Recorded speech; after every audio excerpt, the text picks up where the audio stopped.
behind it. In turn, Cele helped Matlala recover his confiscated firearms. Matlala now believes he was used as a tool in police infighting. He'll return to the commission on Monday. Corinda Jagmohan, Eyewitness News, Pretoria.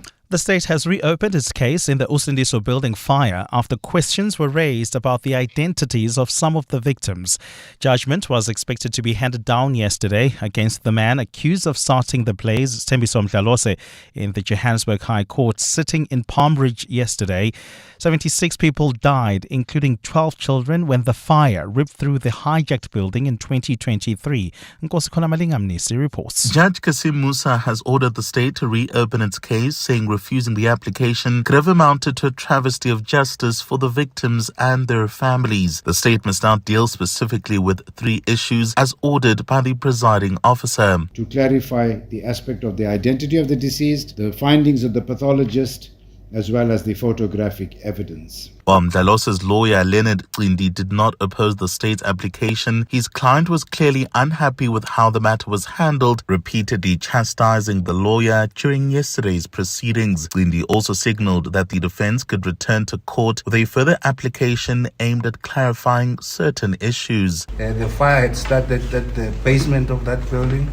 That led to the ultimate flame going throughout the whole building. I think we need the accused to come and clarify and give us the picture of the building as to where is that basement, how is it possible that the flames could have engulfed the whole building. The matter returns to court tomorrow. Mnisi, Eyewitness News. Controversial group March and March has set another unauthorized deadline for all undocumented foreign nationals to leave South Africa. This time, D-Day has been marked down for 30 September. Yesterday, at least 200 members demonstrated outside the Durban Convention Centre where the SADC summit was underway. Thabiso Goba was there.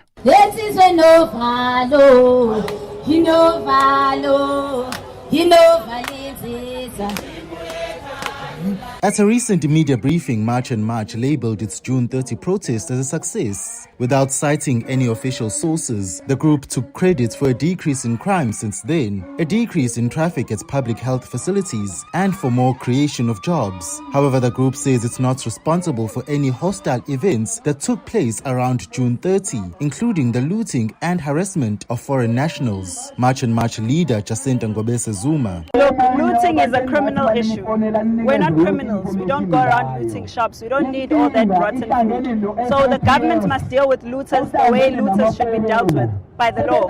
She says illegal immigration still remains a crisis. And September 30 is another way that we're going to be on the streets to make sure that we make our voices heard. Like we said, we're going to continue marching. At the same time, police in KwaZulu-Natal have warned demonstrators against looting during protests following a number of recent incidents. Thabiso Goba, Eyewitness News. And Zambia's President Hakainde Hichilema has won re-election with 60% of votes. The Electoral Commission made the announcement after a race critics say was tightly managed by his government. Last Thursday's election was largely peaceful, but the run-up was tainted by opposition claims of intimidation, arrest, violence and irregularities. The result was widely expected, with Hichilema in power since 2021, facing 13 challengers led by a former provincial minister, Brian Mundubile, making his first bid for presidency. Electoral Commission of Zambia chairperson Mangwala Zolumis made the announcement. I therefore declare Hichilema Hakainde S to be President-elect of the Republic of Zambia this 18th day of August 2026. Gold's trading at $4,393.84 an ounce. The rand is at 16.25 to the dollar, 21.99 to the pound, 18.81 to the euro. Brent crude oil is at $91.41 a barrel. And in the traffic, we've got delays on the N3 North approaching the Geldenhuys interchange. An accident reported there. There's also queuing traffic along the N17 West in the Boksburg-Wadeville area. Please be on the lookout coming out of Osborne Road. And in sport, Captain Siyakolisi and Oxen Chair are the only injury doubts in the Springbok squad ahead of this week's first test with the All Blacks. Man City midfielder Rodri is on the verge of joining Barcelona after the clubs agree a deal. And Live Golf cancels its season-ending team championship event. A fine day in store for Gauteng, Johannesburg starting at 5 degrees, peaking at 25, Pretoria 7 and 28. Vereniging 3 and 26 degrees. The top story in EW in this hour, alleged crime boss Vismuzi Kat Matlala has expressed his disdain for so-called political fixer Brown Mokgotsi. EWN, in touch, in tune and independent. For the latest, visit ewn.co.za or download the EWN app. Every promise, every ward, every word. Follow every moment of the local government elections on 702 Cape Talk and ewn.co.za. This is Breakfast with Bongani Bingwa on 702. Let's walk the talk. 8 minutes after 6 o'clock on this Tuesday, the 18th of August, the year of our Lord 2026. Welcome to our program. We'll get some more details about that story I told you about yesterday. 2,000 learners sharing 16 toilets. The girls get 9, the boys get 7. And of course, when people are really, really pressed and need to use the bathroom, at some point it all stops being about gender. It's about the need to relieve one's self. But how is it that this situation has been ongoing for more than a decade, where a school with 2,000 learners plus doesn't have a permanent structure, but relies on these mobile chemical toilets? Is it about scoring tenders and the billions that are clearly being made by various tenderpreneurs who are connected to powerful politicians who are decision makers in the state? And how prevalent is it in other places around the country? We'll speak to Equal Education, who keep an eye on that. And then some new tough laws when it comes to illegal mining. We've all watched, of course, the menace that illegal miners have been to many, many communities, particularly here in Gauteng. And often, even when the foot soldiers are caught, they get away with a nominal fine and off they go. New legislation seeks as much as 100 million rand and prison sentences of up to 30 years for certain offences. We'll speak to the Department of Justice and Constitutional Development. We'll give you an update on the Cambridge professor who it would appear may have ended his own life following massive media scrutiny over his record. This is Breakfast with Bongani Bingwa on 702. Let's walk the talk. 702 Breakfast with Bongani Bingwa is brought to you by BCX, helping South African organizations turn cloud, data and AI investments into faster decisions, smarter operations and measurable business outcomes. Of course, if you just joined us, you can watch our show on YouTube. Our live stream is working. You can also watch it on Prime Media Plus. Our mission, as always, is to tell you what's going on in the world, why it's important, how it will impact you, and why it matters for your decision making. Along with me is a full team of colleagues. KG is at the desk, starting the clock. We've got Muteo Khwaripe on business. Good morning, young man. Morning, Bongs. Rafiwa Kone and Siamtanda Matiso are taking your calls on 011 883 0702. Also your voice notes on 072 702 1702. I always love hearing if you're sending us a voice note for the first time or if you've been a long time listener. We'll get the latest in sport from Cindy Paluta, and Swisa Zulu, of course, brings us all the eyewitness news updates. And the lovely Amoramila is here as well to guide us through traffic. Good morning, Bongani. Legai. Legai. Everything. So I've got a question for the two of you, and of course all of 702 Land can join in on this. Have you been at an occasion or have you experienced a moment where somebody spoke up or people were speaking and you thought it was not appropriate and you just wanted to walk up to them, shake them like a rag doll and tell them to shut up, with a little bit in between the shut and the up? Have you ever wanted somebody just be quiet? Not now, not here. Not today. Have you been in that situation where somebody's speaking out of turn at an occasion or at a place and it just absolutely riled you up? And how do you handle those things? Do you go up to them? Do you go up to that group of people and tell them to shtum, to shush? Do you smile through it? How do you handle it? Amu? Ooh, I don't know about handling. Hey, I'm not one to confront people about wrongdoing. I'm really not. You send if your it's husband. not my You kids. send your poor husband. No, not even. If it's not my kids making the noise, I'm not going to go after Bongani's children to say, guys, you're making noise. No, I'm not.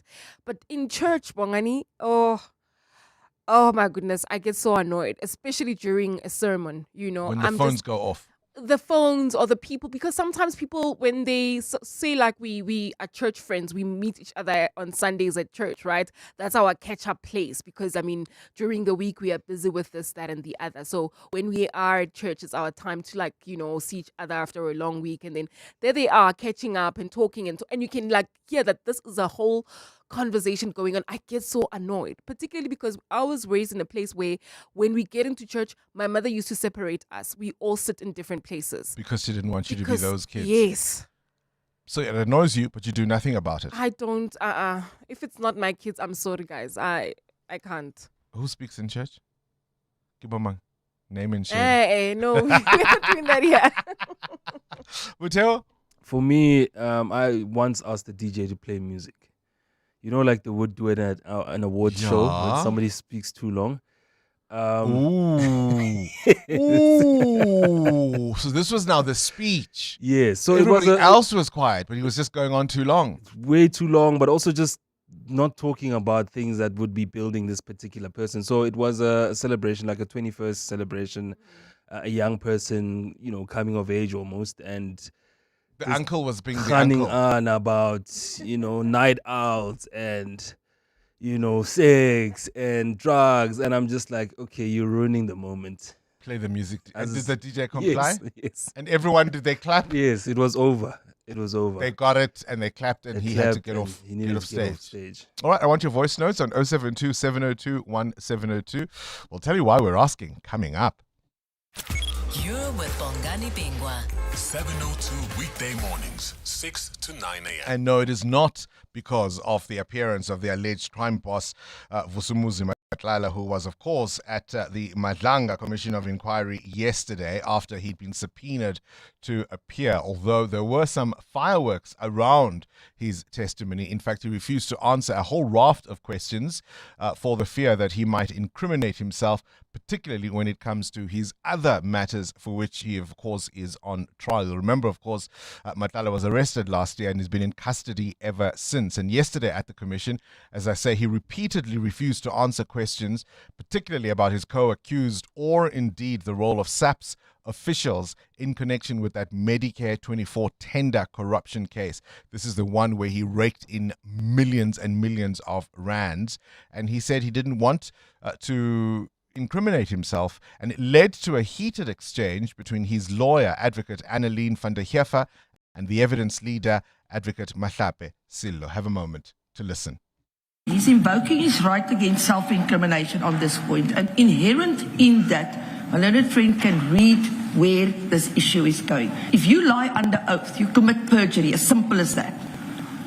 The client has said, I invoke my right to self-incrimination, and I think that should at this point be the end of it. We will make a supplementary affidavit and deal with these issues so that you can exercise your discretion or deal with it on a legal basis, having the benefit of factual submissions made to you. Chair, with respect, I think, if I may, this fear of self-incrimination has got limits in law and in life. The question is simple. Were you induced or threatened to give false information? That's all. It's not whether you did give false information, because only then does the issue of perjury arise. No recording is going to answer that question for him. It's a factual issue that only he can speak to. And I don't see how the issue of self-incrimination arises in respect to whether or not he was a victim of influence, inducement, or threats. That was part of the exchange yesterday at the Madlanga Commission of Inquiry. So here, Van der Heever basically is saying to the commission, look, my client has invoked this right not to incriminate himself, because if he says one thing here, it may then come up at his other trials or when he has to face issues in other matters. And Advocate Mahlape Silo yesterday saying, well, hang on, there are limits to how far this can go. And quite a number of times yesterday, Matlala's lawyer, Advocate van der Heever, would intervene and interject when it was time for him to answer questions. And then there was this little moment, you know, when the kids do the Z in the air, the finger snaps, the 3 finger snaps. I mean, have a listen to this entire clip and tell me if at the end Advocate Silo couldn't do 3 finger snaps.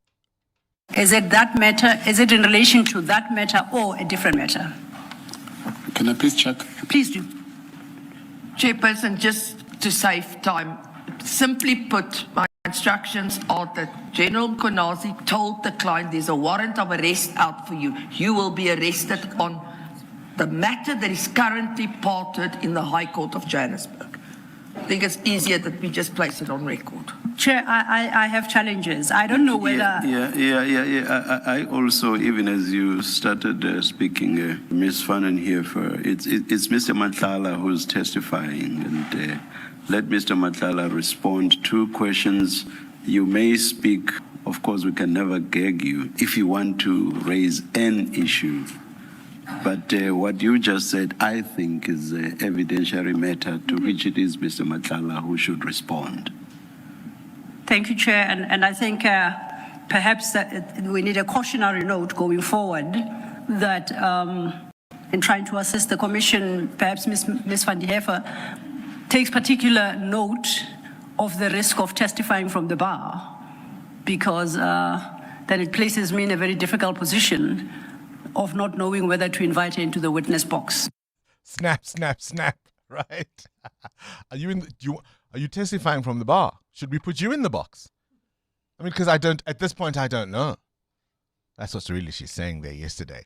I mean, it's been one of the aspects I've enjoyed about this case, or not even case, I suppose, these proceedings, is the level of debate and the lawfare, but also the undertones, right? The undertones of some of this, in terms of some of the evidence leaders when they lose their patience without telling you they're losing their patience with you.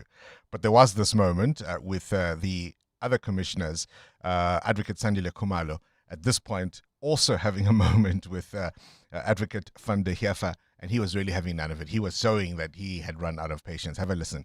Is it possible to avoid the legal debate by simply inquiring from IDEC whether this specific issue is the subject of investigation? If they say it is not, then as I understand Mr. Matlala, there would be no reason for him not to answer. Chairperson, maybe I can deal with Sorry, that. I was not addressing you. Please wait your turn, Ms. Van der Heever. So the whole point, as I said, Vusi Matlala is trying to explain is that if I say something about this case, I then might get into trouble when I go to Johannesburg High Court or wherever else I'm facing charges. So at this point, Advocate Khumalo says, well, why don't we ask the various law enforcement people who are pursuing cases against you so that we can know what cases they won't be touching so you can answer these questions. Of course, also, Advocate Silo yesterday, the evidence leader, explaining that, hang on, if we're to do that, we'd literally have to ask every law enforcement agency in the land because we don't know. Yeah, sure, IDEC might not be investigating this now, but what if Tshwane Metro Police are investigating something else? When will we know? There are limits to your right not to self-incriminate. We're asking you the question this morning. Have there been moments where you thought, just be quiet? 702 Breakfast with Bongani Bingwa is brought to you by BCX. Built on trusted telecom business connectivity. Powered by cloud, strengthened by security, enabled by AI. Mateo, you've got a question of your own? Yeah, I want to know this morning, what's your socially acceptable addiction and how much time or money do you spend on it? So are you a runner that doesn't miss a race? Ooh, okay, that kind of thing. I think gym. I think there are a lot of people who are addicted to gym. And I'm trying to cut down my fee by going more frequently because then you get a discount from Vitality and the points and the things like that. So yes, certainly my gym membership. Gym goer Amu? Books books, and always books. spending Yeah, on I books. always spend on books, and if I can't get it as a physical copy, I'll try my way to buy it on my Apple Books, and I will spend time just reading. I mean, the one time I had to tell my husband that it's not every time that I'm on my phone that I'm actually scrolling. Sometimes I'm actually reading, and sometimes it's good to read it from the phone because nobody will bother me in the house. The kids won't say, "Oh, actually, let's read my book," or "Help me with my book." So, yeah, It's your time. it's And my yours, time. Mateo? A few, man. If it's not Is it a golden liquid? being no. Whiskey. No, I don't think alcohol is It's a socially socially acceptable. acceptable addiction. But for me, it would be if I catch on to a show that I really like. I almost try to finish it, and I can't do anything before I finish it. It's almost like picking up a book cover to cover. You don't want to do anything else until you're done. All right. What's a socially acceptable addiction that you spend money on, and how much do you spend? Let us know. 702. Weather. A fine day in store for Gauteng. Really warm temperatures in Gauteng. Temperatures are peaking at 25 degrees in Joburg. 28 is your high in Pretoria. 26 for Vereeniging. A partly cloudy day for Cape Town, maxing at 19. Bombela peaks at 24. Mahikeng 29. Kimberley 26. Durban, some evening showers later. 24 degrees is your high. It's 19 in Gqeberha and 21 for Kukombo City. EWN.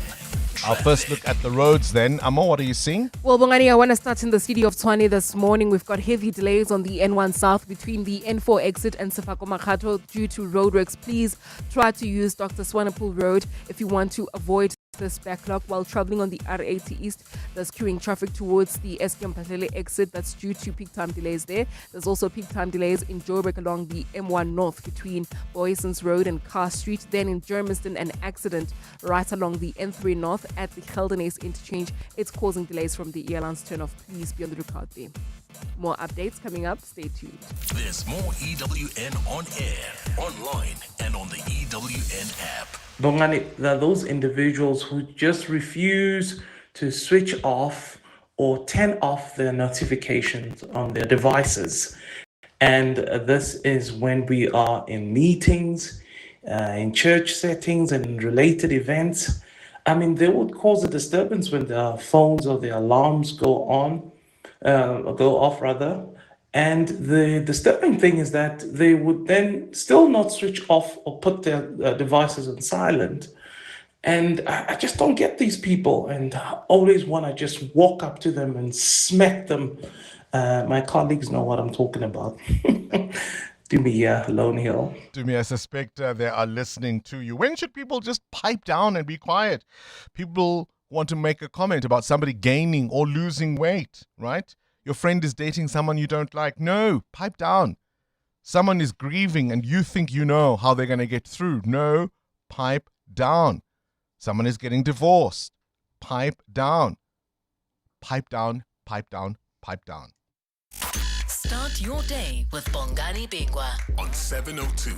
Let's walk the talk. Read the room. Things you need to know at this hour. Listen to this. The Colombian president is facing some backlash. Abelardo de la Espriella went to visit an earthquake-hit part of the country, and as residents, of course, whose homes were destroyed, we're talking about nearly 300 people who were killed, 4,000 injured, more than 140 still missing, 15,000 homes completely destroyed, damage across several cities in terms of infrastructure. What does the president show up and do? He came along with footballs with his name on them as part of his election campaign later in the year, and he faced the fury of residents not reading the room. How far are you prepared to go for the perfect shot for your socials? A growing number of social media influencers and tourists are getting too close to wild sharks, we are being told. People are showing themselves swimming with, touching, or crowding sharks, and they're saying it could encourage people to underestimate the risks of doing this. We'll get more from Adam Gilchrist in The World View.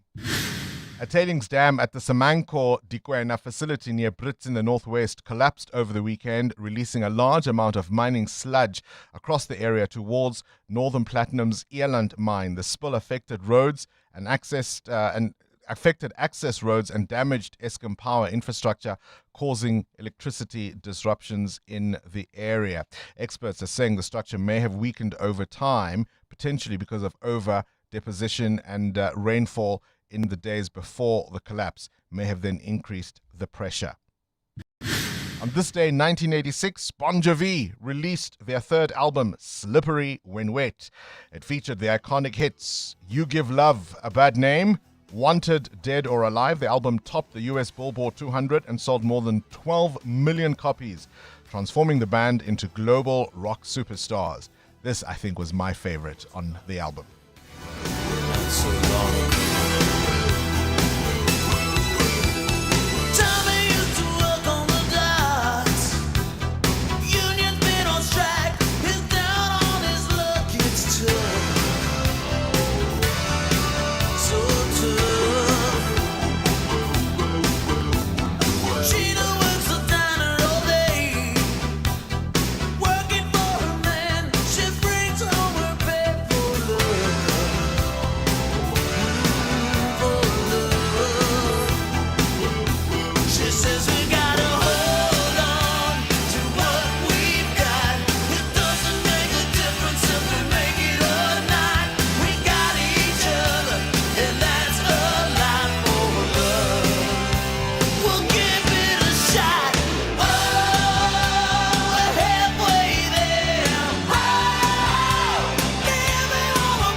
Oh man, they just don't make them like they used to. Hey? 702. The newspapers. Yes, Lena Swiss. Dayaz. What's in the papers? Bongani, good morning. Thousands of people gathered in London's Trafalgar Square for a vigil for Cambridge University professor Jason Ade. I know you'll get into the story after 8, but just basically what happened in London yesterday was just people paying tribute. His family was there. Ade died last week at the age of 41. His family said that the public cruelty he faced was too much for any man to bear. Ade had resigned as a sociology professor days before his death after facing plagiarism allegations that he denied, and the Cambridge Chancellor has since criticized what he calls a racist feeding frenzy around the academic, and of course an investigation into the cause of death is underway. So haven't yet determined that he was guilty of Yeah. plagiarism.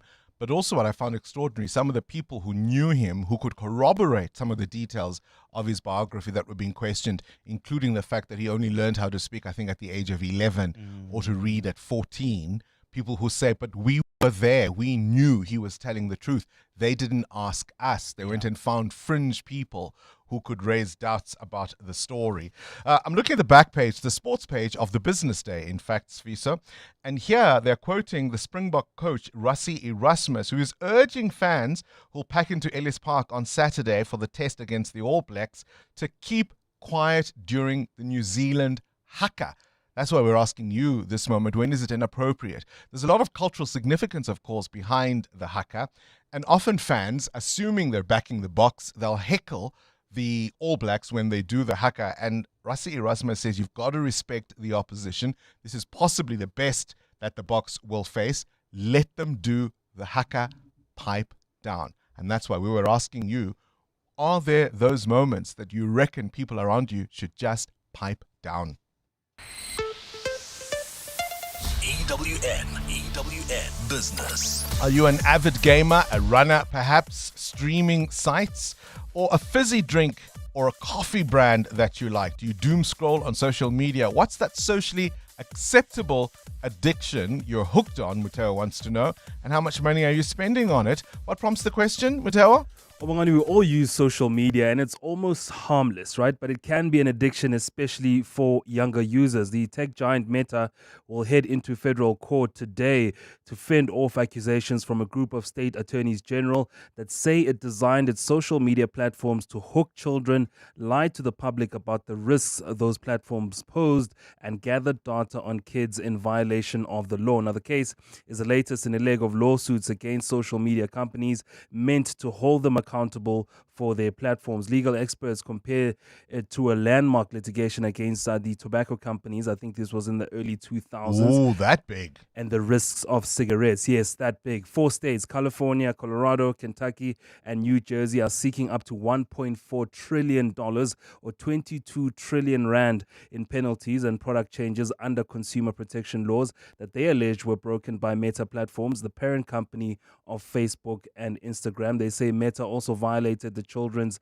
Online Privacy Protection Act by collecting up data about the children. According to the American Academy of Pediatrics, young children aged 0 to 2 average about an hour of media use daily. Teens aged 8 to 12 average 5.5 hours, while full teenagers from 13 to 18 over 8 hours a day of that screen time. So social media use among young people in the US is nearly universal, with about 90 to 95% of teenagers aged 13 to 17 using at least one platform.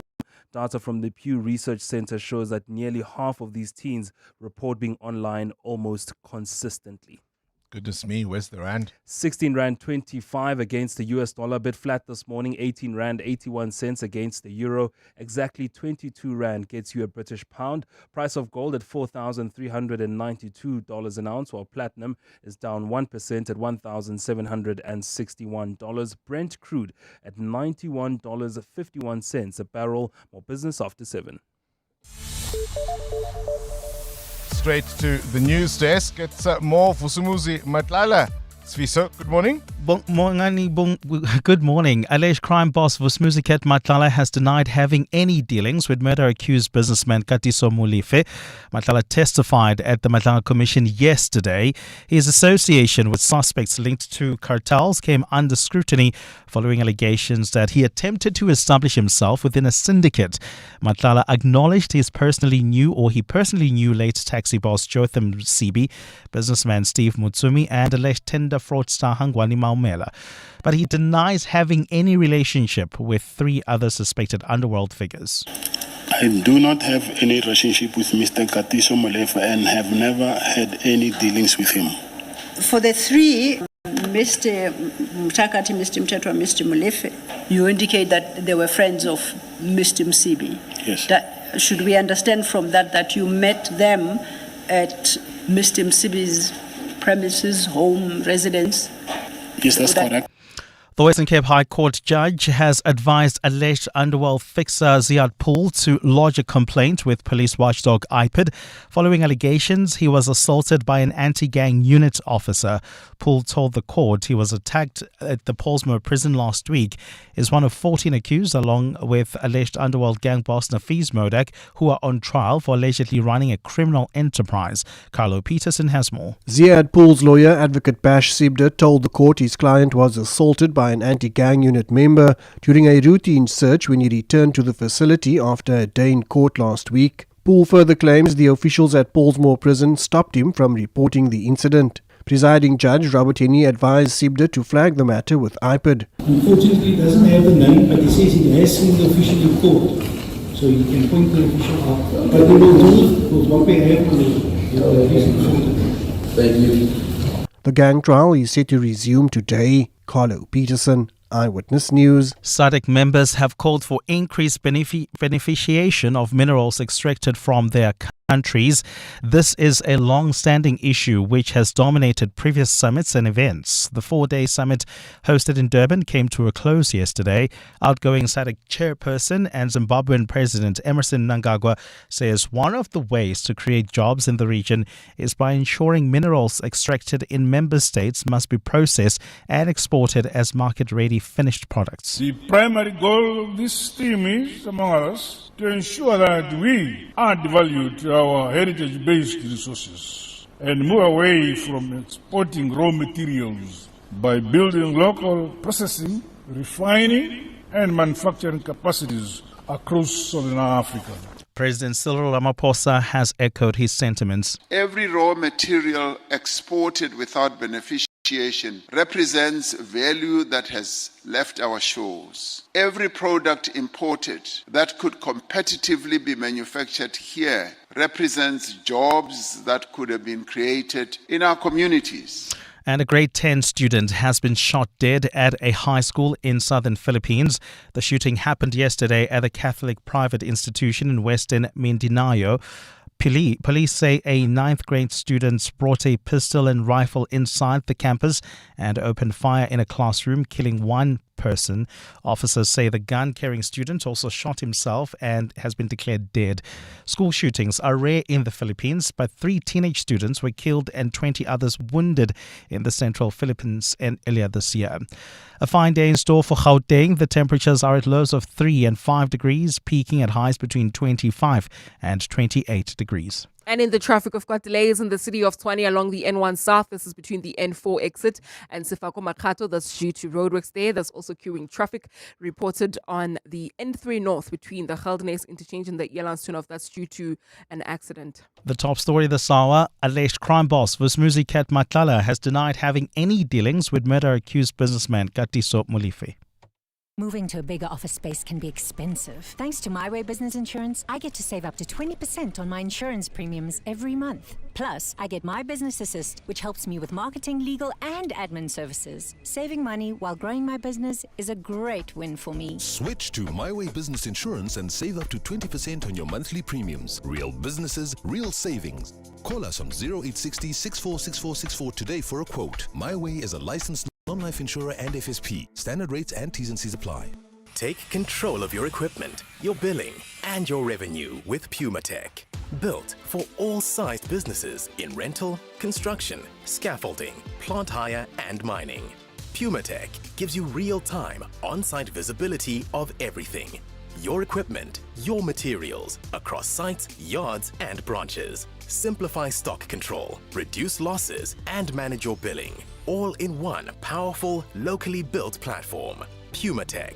Know where everything is. You hear that? That's the sound of business execution finally visible. No more chasing people and reports. No more disconnected systems. No more guessing if our business is performing or not. iStratGo connects strategy, people, performance, and day-to-day work into one clear software platform, so leaders can see what's working, what's not, and where to focus. Because when execution is visible, everything runs better.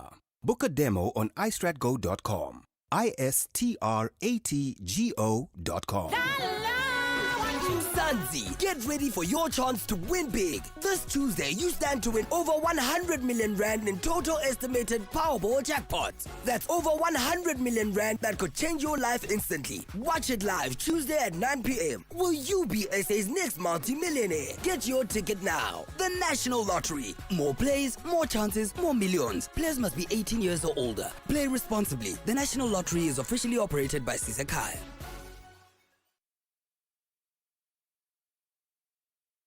AI, global markets, and trillion-dollar companies. The headlines move fast, but what do they really mean for investors and everyday South Africans? Tomorrow, catch 702 Drive with John Perlman in conversation with 91, unpacking trends, shaping markets, investments, and the future of the global economy. Discover what's driving today's biggest investment conversations. That's 702 Drive with John Perlman in conversation with 91. Tomorrow on 702.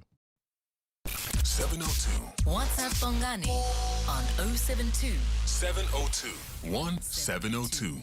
Good morning, Uncle Bongs and the 702 lenders. I'm like Amo, but in my case, it's at the funeral. You know, some funerals, especially at Gasi, they take quite some time, especially at the graveyard, and there's a lot of people usually who are supporting. So during the service at the graveyard, people will be chit-chatting at the back while the pastor is preaching. Oh, yeah, like that. Like people will be catching up and talking. Yo, guys, I can't help it. Like I shush them. I'm like, guys, why are we here? We are here to support. Like, I don't say much, but I shush them. Like I go shush. Because that would be so irritating, and I'm like, no, the poor family is grieving here and crying, and people are just chit-chatting at the back. Yeah, no, I can't stand that one. I really cannot. Hotato at Pretoria. Thank you. Morning, Bongani and the team. Way back when I used to travel by taxi, yes, a person will receive a call, will start talking, yes, Bongani. You're listening to gossip all the way for almost half a kilometer. There was this lady, she was mouthing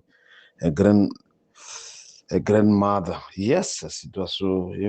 I nearly intervened. I nearly intervened. That's so irritating, And sometimes others will make calls right inside the text and start talking personal things right in front of people. That is so annoying. Annoying. I'm telling you. Thanks. Good morning, Bongs and the team. Andrew here from Limpopo. Bongs, I'm using public transport to go to work, and then these people, when they play TikTok reels so loud in a taxi, jeepers creepers. Now that one gets me off. Hey, thank you, Bongs. Yeah, gosh, I haven't used a taxi for some years. I can see it. I can totally see it. But who does that? I do think we have another pandemic, honestly. It used to be the music. People would just walk into a taxi. Playing their music for everybody to hear. No. I promise you, Bongani.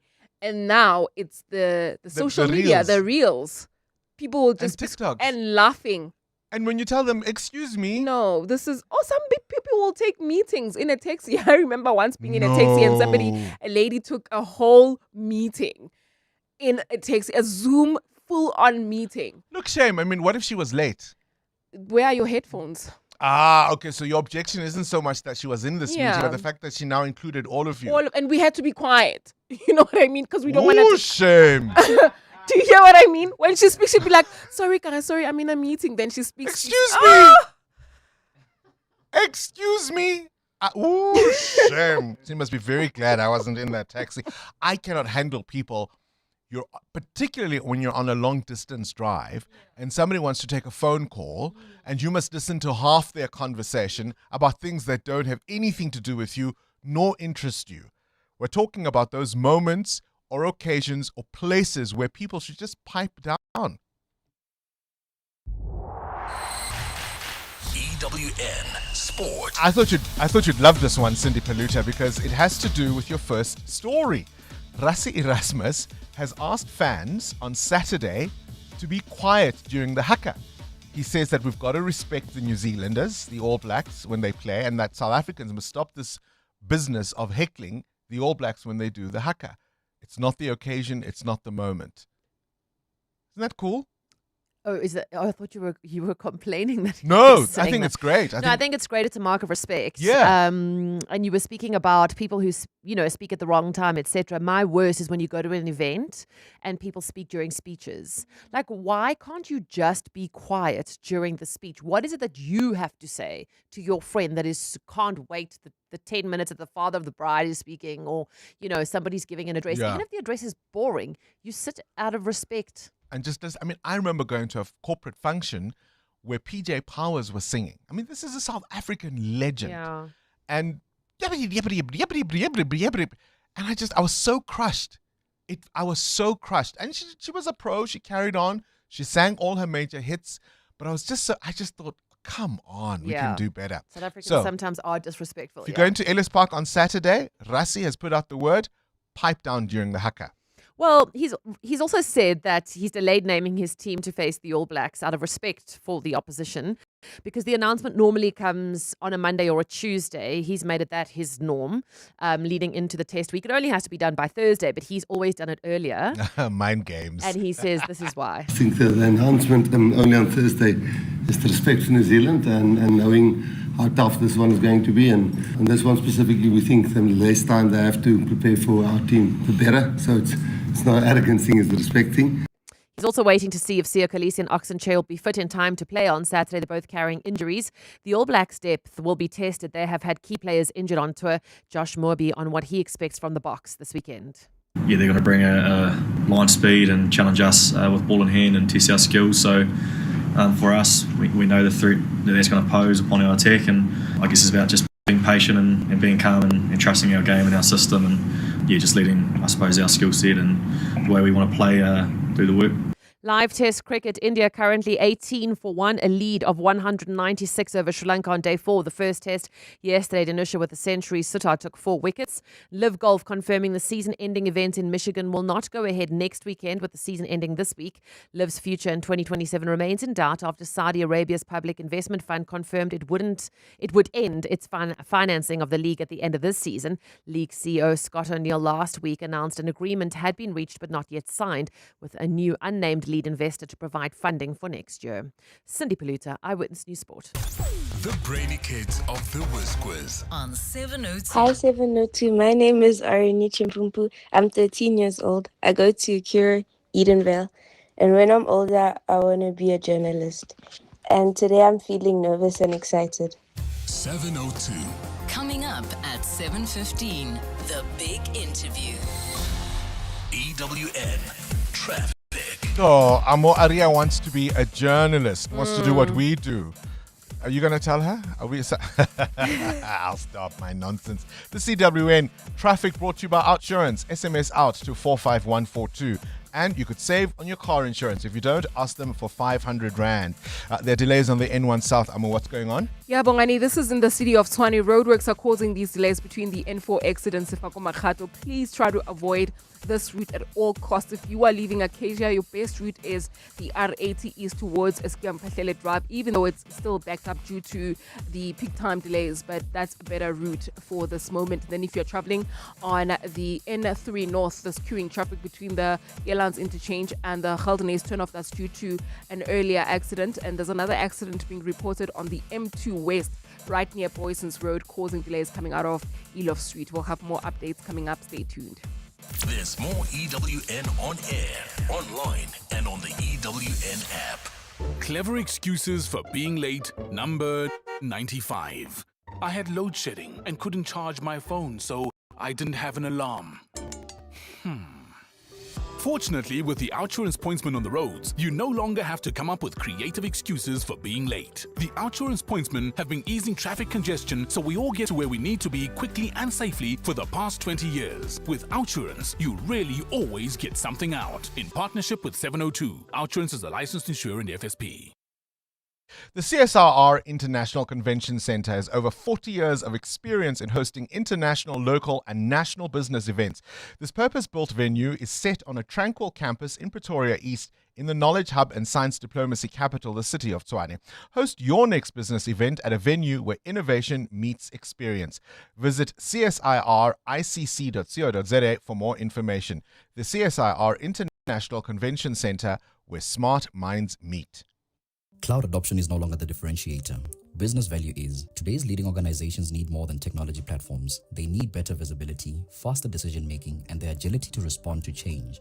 BCX connects cloud, cybersecurity, managed services, AI, and trusted telecom business connectivity into one intelligent ecosystem that helps organizations improve operational performance, strengthen resilience, and create measurable business outcomes. BCX. Connected multi-cloud, intelligent business. BCX enables businesses. Visit bcx.co.za. Brush, stroke, paint, color, protect, and admire. From roof paint to exterior textures and interior silk, Warrior Paints has it all. The product range and stylish colors are amazing. And what's more, Warrior Paints has crushed prices for incredible savings. Enjoy that good old-fashioned personal service you deserve. For price, quality, variety and service, Warrior Paints is street ahead. Warrior Paints, affordable, lasting, luxury.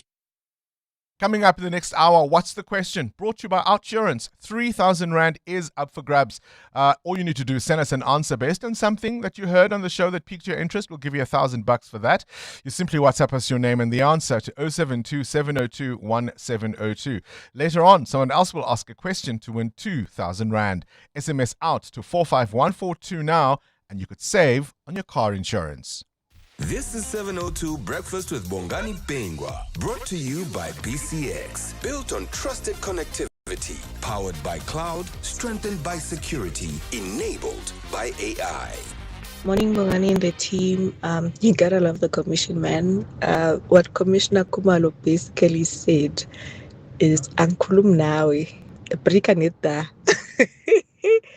Who is the whizziest of them all?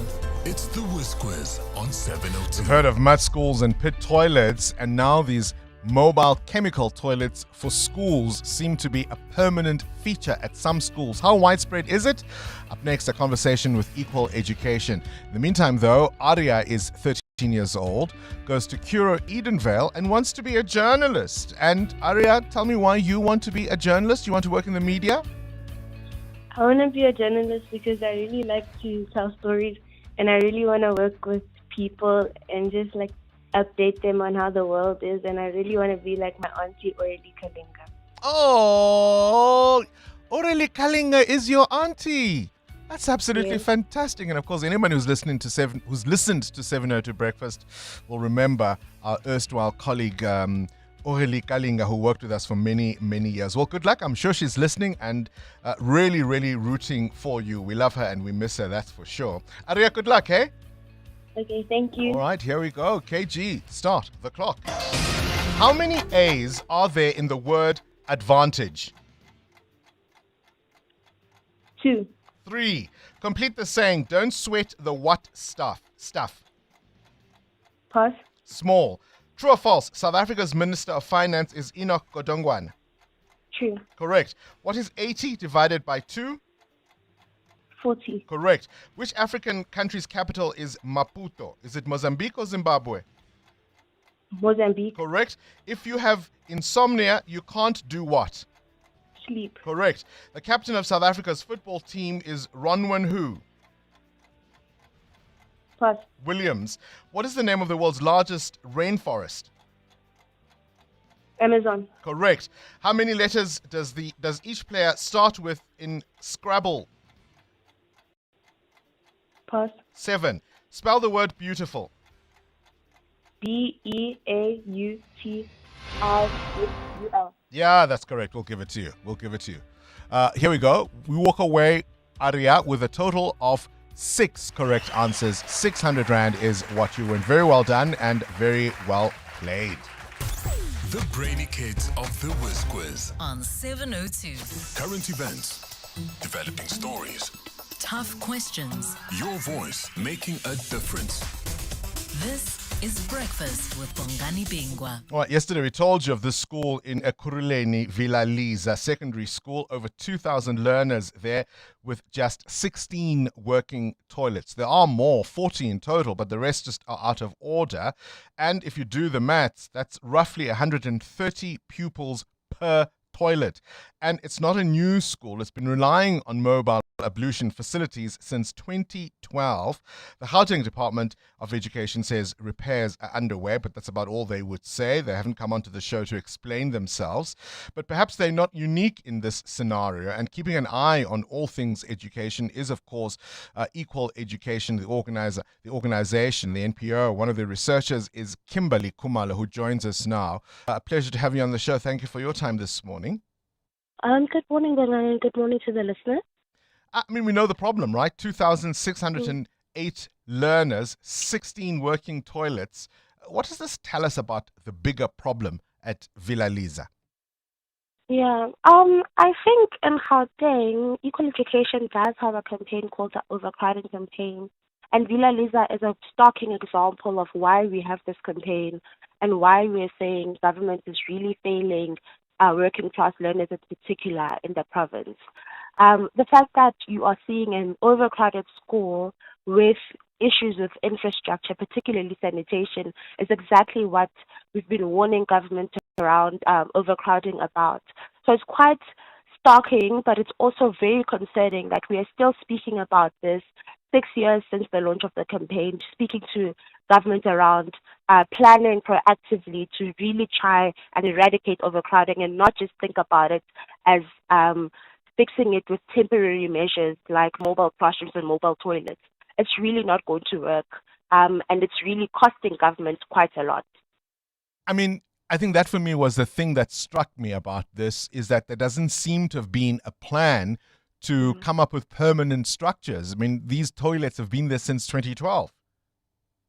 Yes, I mean, we know of several schools as well in Gauteng that are just like Villa Lisa, right? Just in terms of the provision of quote-unquote temporary facilities, then that then become permanent fixtures. There's another school, Amos Mapanga, in Ekurhuleni as well, where the mobile classrooms have been there for more than 15 years at the school. And instead of thinking about or planning ahead around brick and mortar classrooms for the school, what's being done is that the mobile classrooms are being fitted with new foundations. So you can see that schools like that are really losing hope in terms of what will happen with their situation and if they will ever find permanent relief.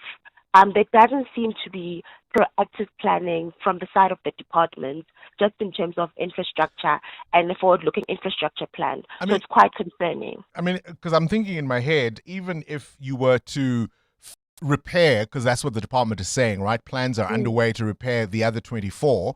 So even if you'd get back up to 40 for over 2,000 learners, you're looking at over 80 kids or 80 learners per toilet. That is well in excess of what the average ratios that are recommended should be. Yeah, I mean, the minimum norms and standards for school infrastructure are quite clear. So if there are 2,000 learners in the school, the ratio for girls is 1 to 25, and for boy learners it's 1 to 30.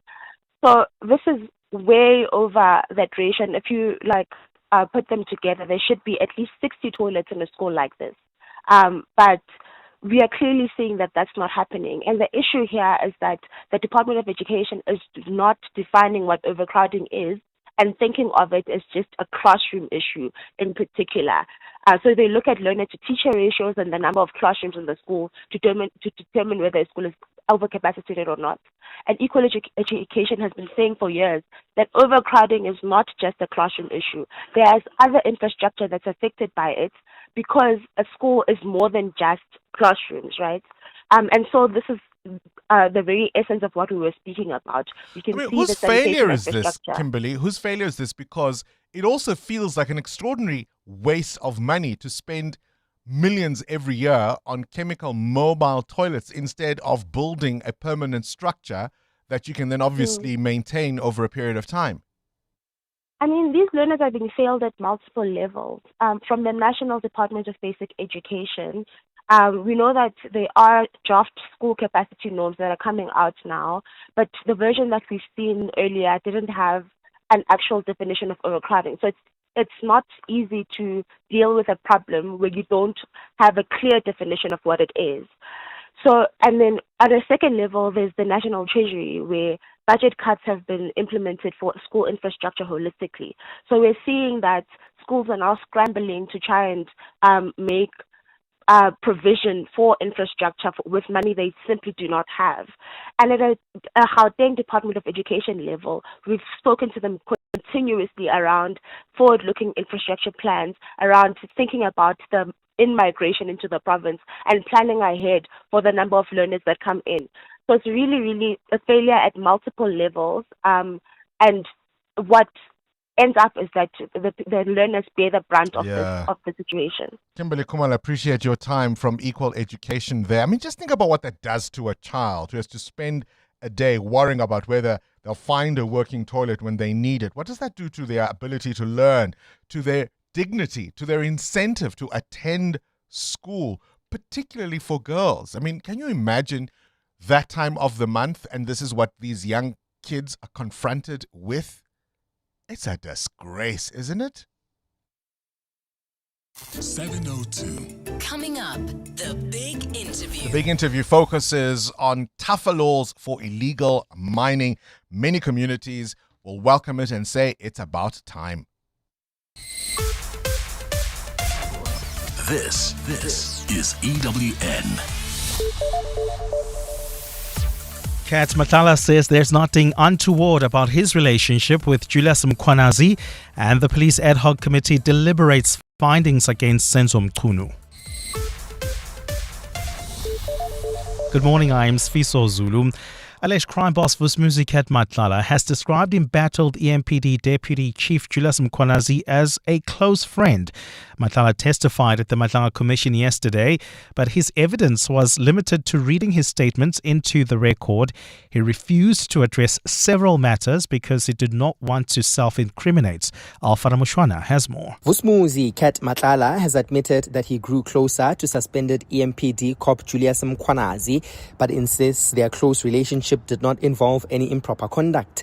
He says while he did have a relationship with the EMPD and the city of Ekurhuleni, there was no financial benefit for him. I've been introduced by Mike van Wyk, and I think because of the security business, that's why we ended up being close. From time to time after that, now we will call each other now and then. So we end up being close because of now we call each other now and then we speak and then we meet. He says he met Mkhwanazi through Van Wyk. The commission was previously shown WhatsApp exchanges between Van Wyk and Matlala, in which the two sent each other WhatsApp videos of cocaine being weighed. In one of the messages, Van Wyk asks Matlala to get him a good price for the drugs. Matlala is set to return to the commission on Monday. Alfa Ramshwana, Eyewitness News, Pretoria. In Parliament, the ANC has defended suspended Police Minister Senzo Mchunu against claims that he was influenced by outside forces when he disbanded the Political Killings Task Team. The party says Parliament's ad hoc committee investigating police corruption allegations would be wrong to make that conclusion contained in its draft report, which is still being finalised. The committee has also said that Mchunu did not instruct his Chief of Staff, Cedric Nkabinde, to secretly record a conversation over the phone with KZN Commissioner Nhlanhla Mkhwanazi, where he questioned the PKTT disbandment. Babalondenza reports. The ad hoc committee yesterday continued its discussions on another version of its draft report. Like in earlier discussions, members disagreed on what should be included in the final draft. ANC Chief Whip Mdumiseni Nduli says the report cannot conclude that Mchunu was influenced by the likes of crime activist Mary de Haas and self-styled fixer Brown Mokhotsi, as recommended by some parties. I don't quite agree with the strong assertion that the minister has been influenced, because it's a very strong assertion that he has been influenced by external forces. EFF MP Leanne Matthys also said there is no evidence that Mchunu instructed his Chief of Staff, Cedric Nkabinde, to record a conversation with Nhlanhla Mkhwanazi about the PKTT. The committee will continue its report deliberations this week before concluding on the 11th of September. Baba Londenza, Eyewitness News. The state has reopened its case in the Usindiso building fire after questions were raised about the identities of some of the victims. Judgment was expected to be handed down yesterday against the man accused of starting the blaze, Thembiso Mdlalose, in the Johannesburg High Court sitting in Palm Ridge.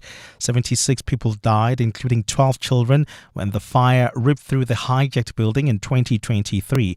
Nkosikhola Malingamnisi reports. Judge Kasim Musa has ordered the state to reopen its case, saying refusing the application could have amounted to a travesty of justice for the victims and their families. The state must now deal specifically with 3 issues as ordered by the presiding officer. To clarify the aspect of the identity of the deceased, the findings of the pathologist, as well as the photographic evidence. While Mdlalose's lawyer Leonard Cindi did not oppose the state's application, his client was clearly unhappy with how the matter was handled, repeatedly chastising the lawyer during yesterday's proceedings. Cindi also signalled that the defence could return to court with a further application aimed at clarifying certain issues. The fire had started at the basement of that building. That led to the ultimate flame going throughout the whole building. I think we need the accused to come and clarify and give us the picture of the building as to where is that basement, how is it possible that the flames could have engulfed the whole building. The matter returns to court tomorrow. Khona Malingamnisi, Eyewitness News. And thousands of people in London attended a vigil for black academic Jason Arde, blaming racism and relentless media pressure for his death last week.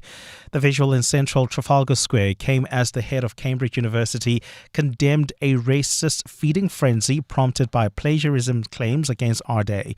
The 41-year-old, who became Cambridge's youngest ever black professor when he was appointed in 2023, was found dead on Friday after mounting accusations he had plagiarized parts of his thesis. and exaggerated some of his personal life achievements.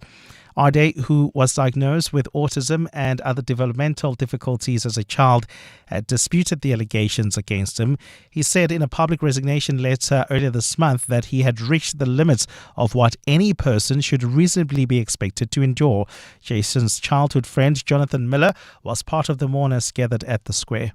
So he's been around in my life since I was 11, so you're talking about 30 years. Played in the same football team. And yeah, it's just a tragedy, death by media, misrepresentation, misinformation, lies, all for what? Racism. That's what it boils down to. Gold is trading at $4,395.46 an ounce. The rand is at 16.25 to the dollar, 22 rand exactly to the pound, 18.81 to the euro. Brent crude oil is at $91.46 a barrel. And in the traffic, we've got delays on the R21 South Kempton Park. An accident reported right near Atlas Road. Delays from Pomona Road. There's also an accident seen on the M2 West heading towards the Joburg CBD.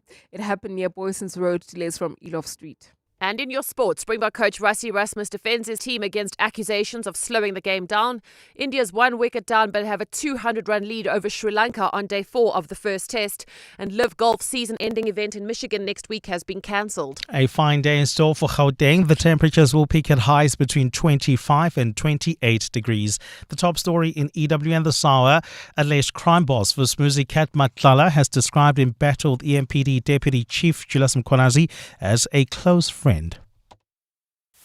EWN, in touch, in tune, and independent. For the latest, visit ewn.co.za or download the EWN app. Your rates, your services, your reality. Follow the local government elections on 702 Cape Talk and ewn.co.za. You're listening to 702 Breakfast with Bongani Bingwa, brought to you by BCX, technology that helps organizations move forward. This is Breakfast with Bongani Bingwa on 702. Let's walk the talk. The ANC faces a conundrum, do they not? I mean, you're hearing now from Sfiso Zulu that in Parliament, they're defending the suspended police minister Senzo Mkhunu against the accusations that he had other considerations when he was disbanding that political killings task team, and they're cautioning that ad hoc committee investigating this alleged police corruption not to make that finding in its final report. And whilst you understand why a party would defend its deployees, certainly its ministers, its members of cabinet, it makes sense, right? How much has this come to bite them when they've been steadfast in the defense of people who made wrong decisions without actually considering the interests of the party? And I think these are some of the calculations you have to make in politics. You can defend a member of your party, of your organization, in principle, particularly if their actions are to the benefit of your party. That perhaps politically makes sense. But what if that individual made those decisions, had those considerations in mind, regardless of the damage to the party? Remember how steadfastly they defended Jacob Zuma. Has there been any politician in the last 32 years who's done more damage to the brand of the ANC than Jacob Zuma, both as a member and since leaving the party? I want you to listen to what he said yesterday, now as MKP leader, taking a swipe at President Cyril Ramaphosa, who was campaigning in the Eastern Cape and is accusing Ramaphosa of being a criminal. It's in a mixture of isiZulu nesiXhosa. I'll explain. It's not too long. Bear with me, but I think it's worth playing, because one of the things I've noticed about Jacob Zuma, and one of my producers pointed this out a little earlier on, he almost code switches depending on who the audience is. And here, of course, he's aiming for that rural voter who was once a big part of the base of the ANC when he was president. So just have a listen. If you don't understand isiZulu, I'll explain. It's about 30 seconds long. Yophela lento kuthiwe kukhona umuntu ophethizwe emunye ongamazi noma uhlakaniphile noma akahlakaniphile noma isigebengu noma kasona isigebengu uma nje sinesigebengu esiphethizwe ngekhothwa igama labo xa sifumene imali siyayithatha soyifihla embhedeni kodwa lo muntu uphethe sonke la siyahlupheka kunabantu abayizinkandane akayingeni lezo. I mean, I'm not quite sure what he's proposing. He says we must end this thing of a single leader running things in charge, right? And then he says we often don't know if the leader is smart or indeed a criminal. And then he says right now we have such a leader, a criminal, who when he gets money goes and hides it in his bed and is in charge of all of us. And even though many are struggling, he doesn't care. The reference there is quite clear. I wonder if the kind of defense we are seeing in favor of people like Senzo Mchunu will, like Jacob Zuma, come back to haunt the party. This is Breakfast with Bongani Bingwa on 702. Let's walk the talk. It was on this day, 1977, anti-apartheid activist Steve Biko was arrested at a police roadblock after violating restrictions imposed under his banning order. Biko was then taken into custody in Port Elizabeth, where he was interrogated, beaten brutally and tortured. He suffered a severe brain injury and, despite being unconscious, was transported more than 1,000 kilometers to Pretoria in the back of a police van, and he died on the 12th of September in 1977. And it always astonishes me to remember he was only 30 years old. More than 30,000 people gathered in London's Trafalgar Square to honor the life and legacy of Professor Jason Ardey, who died following a period of intense public and media scrutiny surrounding a plagiarism controversy. Ardey, of course, made history in 2023 when he became the youngest ever black professor at Cambridge University. And his family has spoken about the impact of the intense scrutiny he faced, describing it as public cruelty. A petition, of course, is asking now for an inquiry into the media coverage he faced and has gathered nearly 100,000 signatures. Disbarred attorney and reality TV personality Piet Viljoen has been denied bail by the Specialized Commercial Crime Court in Pretoria. He faces around 400 charges, including fraud, theft, corruption, and forgery. It's all linked to the alleged unlawful sale of at least 46 Johannesburg property company properties to unsuspecting buyers in 2010. And the court said he could be a flight risk given his recent return from the United States. And it's a timeless classic, is it not? On this day in 1984, George Michael reached #1 on the UK singles chart with his first solo single, Careless Whisper, a part of which was written as a high school student on his way back from school in the bus. How do you do that? What kind of genius must you be as a kid in high school to write this?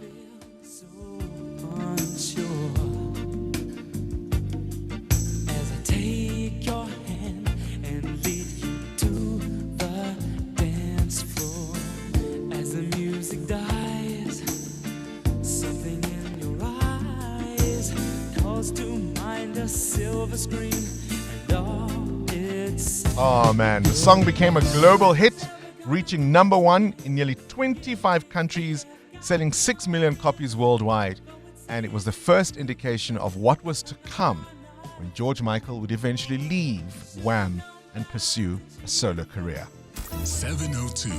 Up next, The Big Interview. EWN Traffic. Tougher reforms facing illegal mining. Up next, a conversation with the Department of Justice and Constitutional Development. In the meantime, this EWN Traffic brought to you by Outsurance. SMS out to 45142 now, and you could save on your car insurance. If you don't, you can ask them for 500 Rand. What's going on in Kempton Park? of all places, Amo? Bongani, there's a major accident along the R21 South just as you approach Atlas Road. Delays coming out of Pomona Road, about a 20-minute hold up there. Please try to use alternative routes like the R23 as well as the R25 Modderfontein Road. If you are traveling on the N17 West, we've got delays between Osborne Road and Wits Rifles Road. That's due to roadworks there, while in Germiston, we've got an accident reported on the N3 North after Heidelberg Road, causing heavy delays. There's also queuing traffic in Bedford View on the N3 North. This is just as you make your way towards the Gilulis interchange, and that's due to peak time delays there coming out of Van Buren Road. I'll have more updates coming up. Stay tuned. There's more EWN on air, online, and on the EWN app. To save money, you'll wait for the off-peak season to book that holiday. So why not spend 10 minutes getting an Outsurance car insurance quote like 37-year-old Lerato, who saves $5.99. Outsurance, they are the best. That's a whopping 599 Rand saving on Lerato's 2026 Kia Sonet. Do it now. SMS out to 45142. That's out to 45142. Outsurance saves 43-year-old Ilana an unbelievable 349 Rand on her 2022 Suzuki Jimny. Yes, 349 Rand. And I dropped my previous insurer. If you don't save, ask for 500 Rand cash. Or 1,500 Rand if you've been claim-free and with the same insurer for 3 years. Savings or cash, you have nothing to lose with Outsurance. SMS out to 45142. That's out to 45142. Licensed insurer and FSP. TCs and information online. 702. The Big Interview with Bongani Bingwa. It started as an informal economic survival tactic. It has now morphed into a violent and highly organized crime. It's driven, of course, by widespread unemployment. These are unregulated artisanal miners. We know them as Zamas. As I say, they are highly organized and they form into gangs that fight for turf. They've got automatic weapons and they fight to the death for abandoned shafts and territory. They place a number of civilian neighborhoods under enormous pressure. Residents will face things like extortion, armed robbery, physical assault, even sexual violence. Ask people in Rivoli, ask people in Kagiso, or even in Randfontein. And now government says it needs to stop because, as I say, there's a whole value chain around it. People recruiting miners, moving them, supplying them, buying minerals, and financing operations. And quite often when they've been caught in the past, they get away with a nominal fine. No more. New legislation proposes fines of up to 100 million Rand and prison sentences for up to 30 years for certain offences. We are joined now by the Chief Director of Legislative Development and Implementation at the Department of Justice and Constitutional Development. This is Advocate Tsietsi Sibelemecha. A very good morning to you and welcome to our program. Good morning and morning to the listeners. There are huge gaps as the law currently stands, aren't there, between what legislation says and how illegal mining actually works? Yes, definitely. And that is the reason why we had reviewed several pieces of legislation in the mining area and also the Criminal Procedure Act in order to make sure that the gaps that exist, we close them. And I think, as you started correctly by saying, this is mostly artisanal mining. And so there's been gaps that we realize that with what is happening, it's not actually the actual mining operations per se that brings about these challenges. All right. What are some of the glaring gaps you've identified?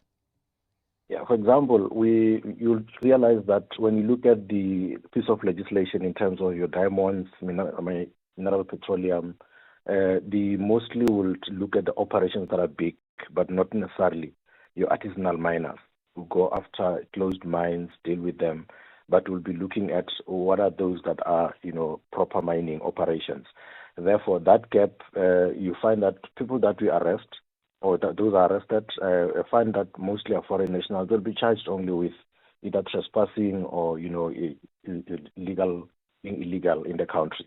and that will be the end of it. And those other ones, maybe the South Africans, you find that they're only charged with possession of unpolished diamonds, for example, and things like that. So then breaking down that gap is we are now coming up with these amendments to make sure that we are able to properly deal with those that are artisanal miners, as we call them, zamazamas. All right.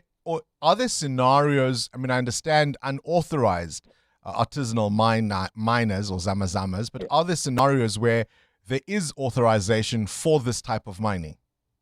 Yeah, I think that is part of what the Department of Minerals, this is one of the first part of the legislation that we are going to deal with, more particularly on the policing aspect, policing in terms of the police. But then with regard to the policy issues around artisanal mining and the like permissions, there's another bill that is coming. The department is at NETLEC with that, where artisanal mining will be properly regulated, and then people will be able to apply, and then then those that are not, those will be drilling or mining without the proper permissions, then will be purely illegal. So then there'll be that differentiation. All right. How do we make sure that the proposals don't just nab the foot soldiers? In other words, the people digging underground who might themselves be even victims in some cases, as we have seen, of things like human trafficking. How do we not make sure that we only go after the small fish, if you will, and not the people, the big guys who are behind the scenes? Yeah, I think firstly you start with those that are mining. Obviously, after mining, whatever they extract, they'll be handing over to other people, that value chain, which is why the penalties move from about 250,000, because the big guys will be able to pay it as nothing.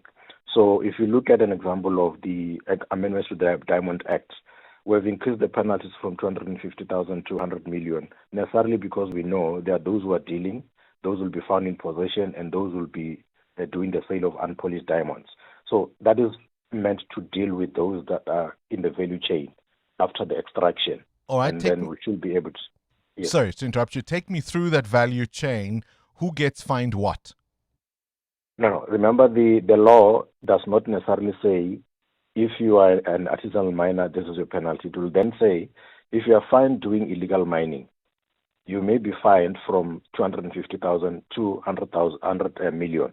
So the scaling up will depend on the type of the offense that you would have committed in the value chain. So those will be extracting illegally, then you're found in possession or transporting, and then you are dealing, you're found to be doing a sale of unpolished diamonds. So there'll be a scale up. That's why it's up to 100 million rands. I mean, just talk to me about the people who finance and who profit from these operations. I mean, we've seen at some mines where it's so brazen, they'll have these big machines that, authorized mining companies would ordinarily use, but they are so brazen in terms of how they get away with this. There's very clearly big money to be made here. Yes, definitely. And I think that's part of why the police are then empowered with these amendments, will be empowered to deal more. And one of the amendments is to make sure that the Criminal Procedure Act in Schedule 1 then has the specific listing of a prohibition of illegal prospecting and mining activities, which are in the mineral petroleum, and as well the prohibition of those that are assisting those who are dealing or doing the zamazamas, basically, either in terms of provision of food and all the machinery that they will require to do that illegal. So this is all meant to cover them, so that in terms of the criminal procedure, as we arrest, we properly deal with them, because currently there's a bit of a gap. I mean, I mentioned the issue of human trafficking earlier on. We do know in some cases, some of these poor souls are forced into this type of labor through violence and organized crime. How will you make sure that you're not criminalizing victims? Yeah, I think the proper investigation and the cooperation by those that will be arrested, I think that's the only way in which you can be able to dissect which ones are doing it voluntarily and involuntarily. And I think, as we know, those that will be brought into the country, even if it's citizens. So we just need a proper policing and investigation, to crack down in terms of what is this, what's happening. And we know the kind of offenses that are related, not necessarily trafficking and the like, in respect of the communities that are suffering from. And I think the damage to the critical infrastructure is one of the concerns that we have to scale up the penalties. Sure, but I mean, anybody could obviously lie and tell a sub story to investigators if they're caught in this way. And it also relies on police officers who themselves have fallen victim to being part of these networks and bribed to let people go. How are you going to make sure that this legislation doesn't just look good on paper, but that it actually delivers the outcomes you desire? Yeah, I think the one of the things that we're doing, as an example, is that we are authorizing police to be able to do some of the inspections, but not necessarily as inspectors, not the full-scale inspection. So the training that is going to be given to the police officials, and I think part of the dedication of the police, so that you know, these are specialized kind of policing, police, men and women, we will be able to go a long way in order to crack down on the challenges that we're facing. At least 14 miners died in Gauteng last week in that mine collapse. How would this legislation prevent a tragedy like that? Yeah, definitely, as I indicated, that the authorization of artisanal mining will then bring people into the, knowing that who are they're properly permitted, and the dangers of where they are mining obviously will be controlled. So that will go a long way in terms of making sure that people apply and go and do that artisanal mining properly. All right. Advocate Tsietsi Sibelemecha is the Chief Director of Legislative Development at the Department of Justice and Constitutional Development. EWN Business. Question is, will it work? Can you solve illegal mining through tougher penalties alone? How do you deal with communities where poverty and unemployment and these abandoned mines at the current prices of gold, for example, and other commodities? I mean, it really is tempting. A lot of these mines were closed when they weren't profitable. The price of gold wasn't then what it is now. You can see the opportunity. And in that line, let's talk business. Mateo Kharipe is here. Let's talk about Thungela, their profit doubling to almost 1.3 billion. And I think it talks to the commodity prices I'm alluding to, yeah. Thungela Resources saw its shares climb 10% after it reported a stronger first half of 2026, helped by higher coal prices, increased export volumes, and lower costs at the firm. The company's earnings almost doubled to 1.3 billion rand. The coal miner says shareholders will receive an interim dividend of 5 rand 50 cents per share. Now, during the reporting period, coal exports increased to 8.5 million tons. They're saying that South Africa's rail performance has improved. A stronger production from its Australian operations also boosting the business. However, a stronger rand reduced some of the benefits from the higher international coal prices. The mining company has kept its production costs and spending forecasts unchanged. That particular guidance remaining quite strong.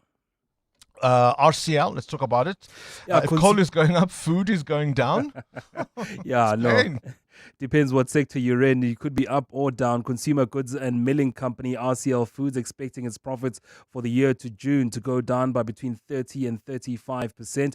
The company says the drop was mainly driven by a weaker performance in its sugar and pet food units.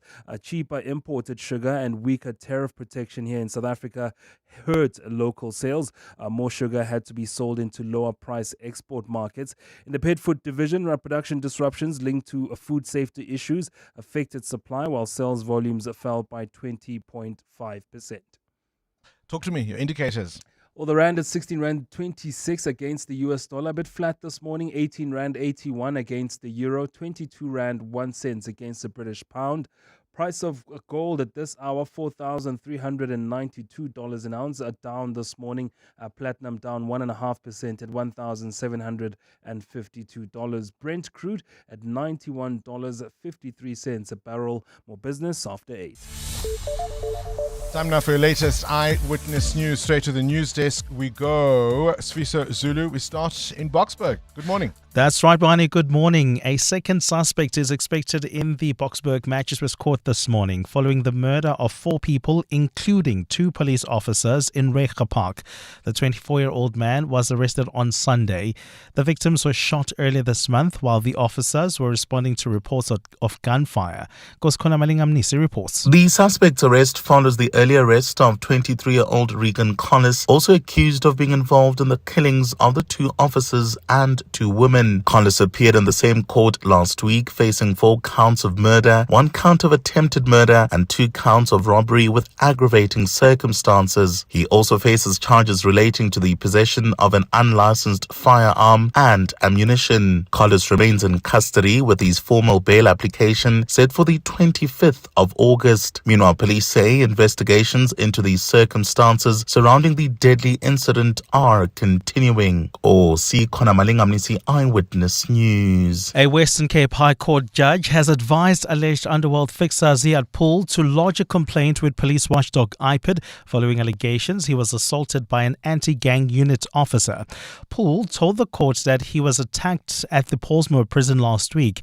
He is one of 14 accused, along with alleged underworld gang boss Nafis Murdoch, who are on trial for allegedly running a criminal enterprise. Carlo Peterson has more. Ziad Pool's lawyer, Advocate Bash Sibda, told the court his client was assaulted by an anti-gang unit member during a routine search when he returned to the facility after a day in court last week. Pool further claims the officials at Paulsmoor prison stopped him from reporting the incident. Presiding Judge Robert Henny advised Sibda to flag the matter with IPID. Unfortunately, it doesn't have a name, but he says it has seen the official in court. So you can point the official out. But we will do it with what we have on the Thank you. The gang trial is set to resume today. Carlo Peterson, Eyewitness News. Consumers of hypertension medication enalapril 10 milligrams are being warned that the pills are defective.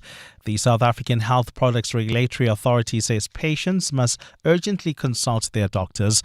SAPRA's Roger Baloyi has encouraged patients and healthcare workers to quarantine the medication. We have recalled 4 specific batches of enalapril, 10 milligrams ARIA. After testing, found that they did not meet the required quality standards. If you use this medicine, please check the batch number on your packaging.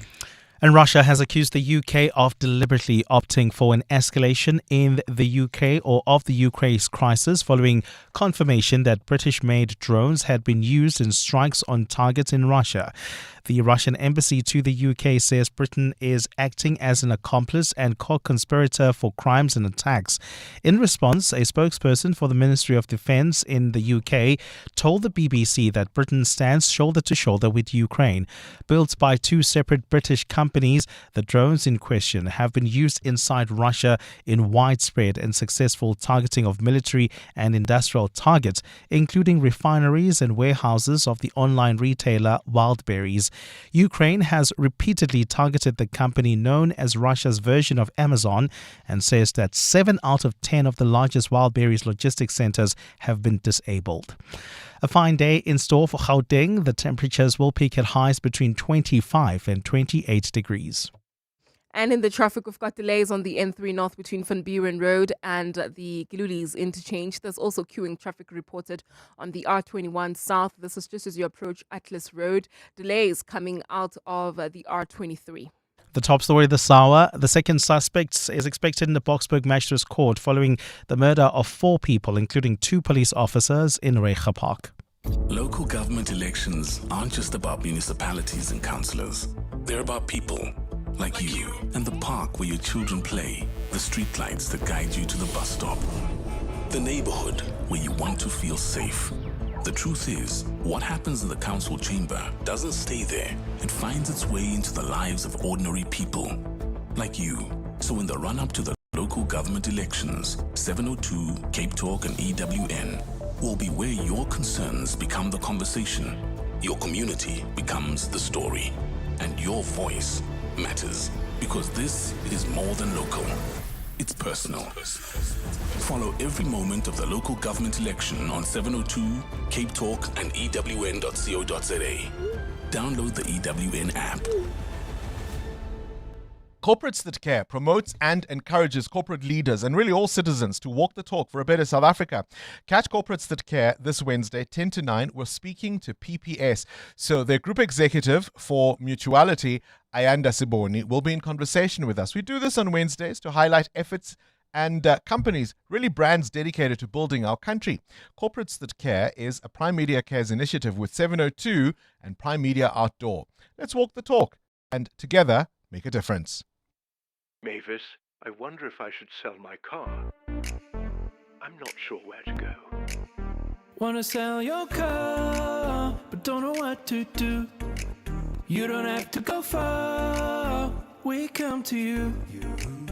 If you're rolling on a 1.5 or a Lacquer 2.2, doesn't matter what you drive, we buy cars once you. We Buy Cars, the easiest way to sell your car by far. Sanzi, get ready for your chance to win big. This Tuesday, you stand to win over 100 million rand in total estimated Powerball jackpots. That's over 100 million rand that could change your life instantly. Watch it live Tuesday at 9 p.m. Will you be SA's next multi-millionaire? Get your ticket now. The National Lottery. More plays, more chances, more millions. Players must be 18 years or older. Play responsibly. The National Lottery is officially operated by Sisakai. The Festival of Motoring, powered by Westbank, returns to the Kyalami Grand Prix circuit from 28 to 30 August. Experience thrilling track drives, supercars, drifting, 4x4 adventures, and the very latest in automotive innovation. Book your tickets now on Howler, the Festival of Motoring, where legacy meets innovation. 702 Breakfast with Bongani Bingwa is brought to you by BCX. Built on trusted telecom business connectivity. Powered by cloud, strengthened by security, enabled by AI. Good morning. Nico from Randburg here. In regards to the school toilet article, maybe trace the money. When you're paying a lot of money for the toilets, and I'm quite sure that the money you spend there in a year can build toilets for all the learners. So who signed the contracts for the portable toilets, and where's the money going? Who's continuing with that contract? Somebody is coining a lot out of these portable toilets. Buddha Bongs. Good morning. Sylvester from Pretoria. Buddha Bongs is just a scam, my brother. It's true. Why don't they build a toilet that will be fixed maybe after a certain period of time? Unlike getting these things at the mobile, let's say. Somebody is having a contract here. It's just a scam, Buddha Bongs. It's just a scam. Our government is just playing games with our people, and in this case, our children. It's very sad. Good morning, Bongs and the team. Bongs, come to Pretoria, North Acacia. Every year, there's a pop-up school with mobile classrooms and temporary toilets. They say that because of population growth is caused by migration of people from Limpopo. But it has been happening for over 10 years. I guess it's this chaos, it suits the tenderpreneurs and corrupt officials every year after these GDE online applications. Bongani, you know what's the worst part about this story with the school and the toilets? Villa Lisa is almost in the heart of Germiston. 99% of those children come from Ramaphosa squatter camp.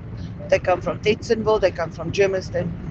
It's not even a rural area. It's in the heart of Germiston. It's almost across the road from Reiger Park. So yeah, I'm sure there's children from Reiger Park as well.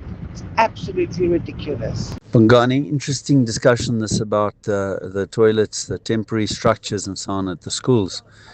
I heard on a good authority that what they do is they create a crisis by not being proactive and planning and building schools.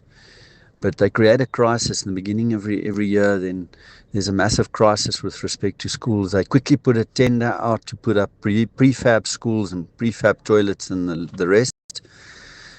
The officials, then they become involved via the back door with their friends with these tenders, and the longer these temporary things remain in place, the longer they can extract money from the system instead of having proper permanent structures. It's just like everything else in government, really, finding ways to extract money. Because, of course, their kids go to St. Michael's or St. Julian's, I mean, I don't know if those are actual schools, but you get the point I'm making, right? Their kids don't have to use portable chemical toilets. And there's big money to be made. That's why we had the conversation yesterday with Sikonati Manjanja about the 1.8 billion rand mobile toilet contract from the city of Ekurhuleni. And officials who were flagging concerns paid with bullets pumped in their bodies, murdered in cold blood.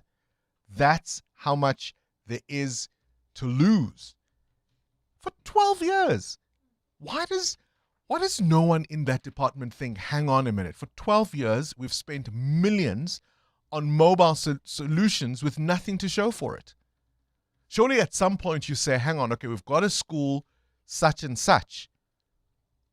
I can almost forgive mobile classrooms, right? I can almost forgive that as a temporary scenario that stays there for a while.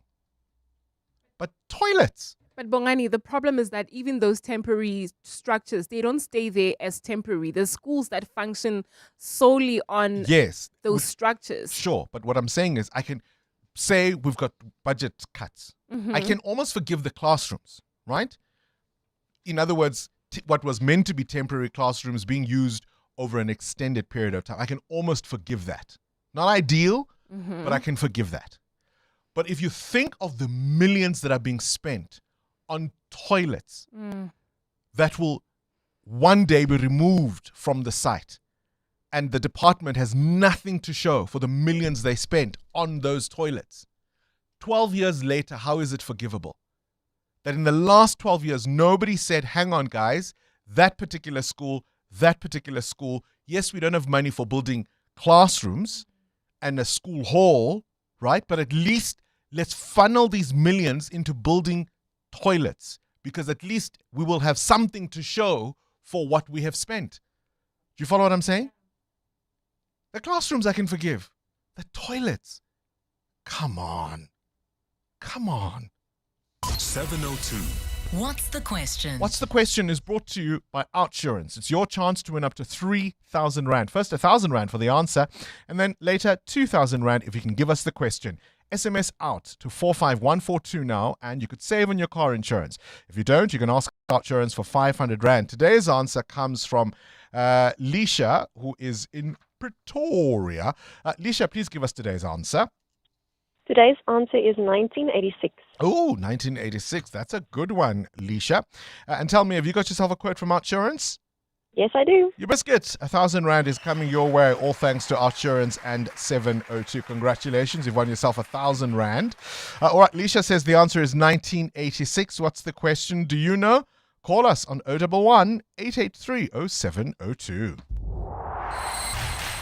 EWN Sport. Cindy Paluta, I mean, he's probably the most interesting South African for the last, 10 years. I would put that as Rassie Erasmus, because you just don't know what he's thinking, what he's going to do next, and how he's going to execute what he does. It's so fascinating. I think I would go as far as to say Rassie Erasmus has definitely turned world rugby on its head in the last 10 years. I don't think anybody expected a man who once upon a time played for the Springboks to become such a phenomenal coach and such a mind, changing right? the way all other coaches have now had to be proactive and really think forward about what they're going to do.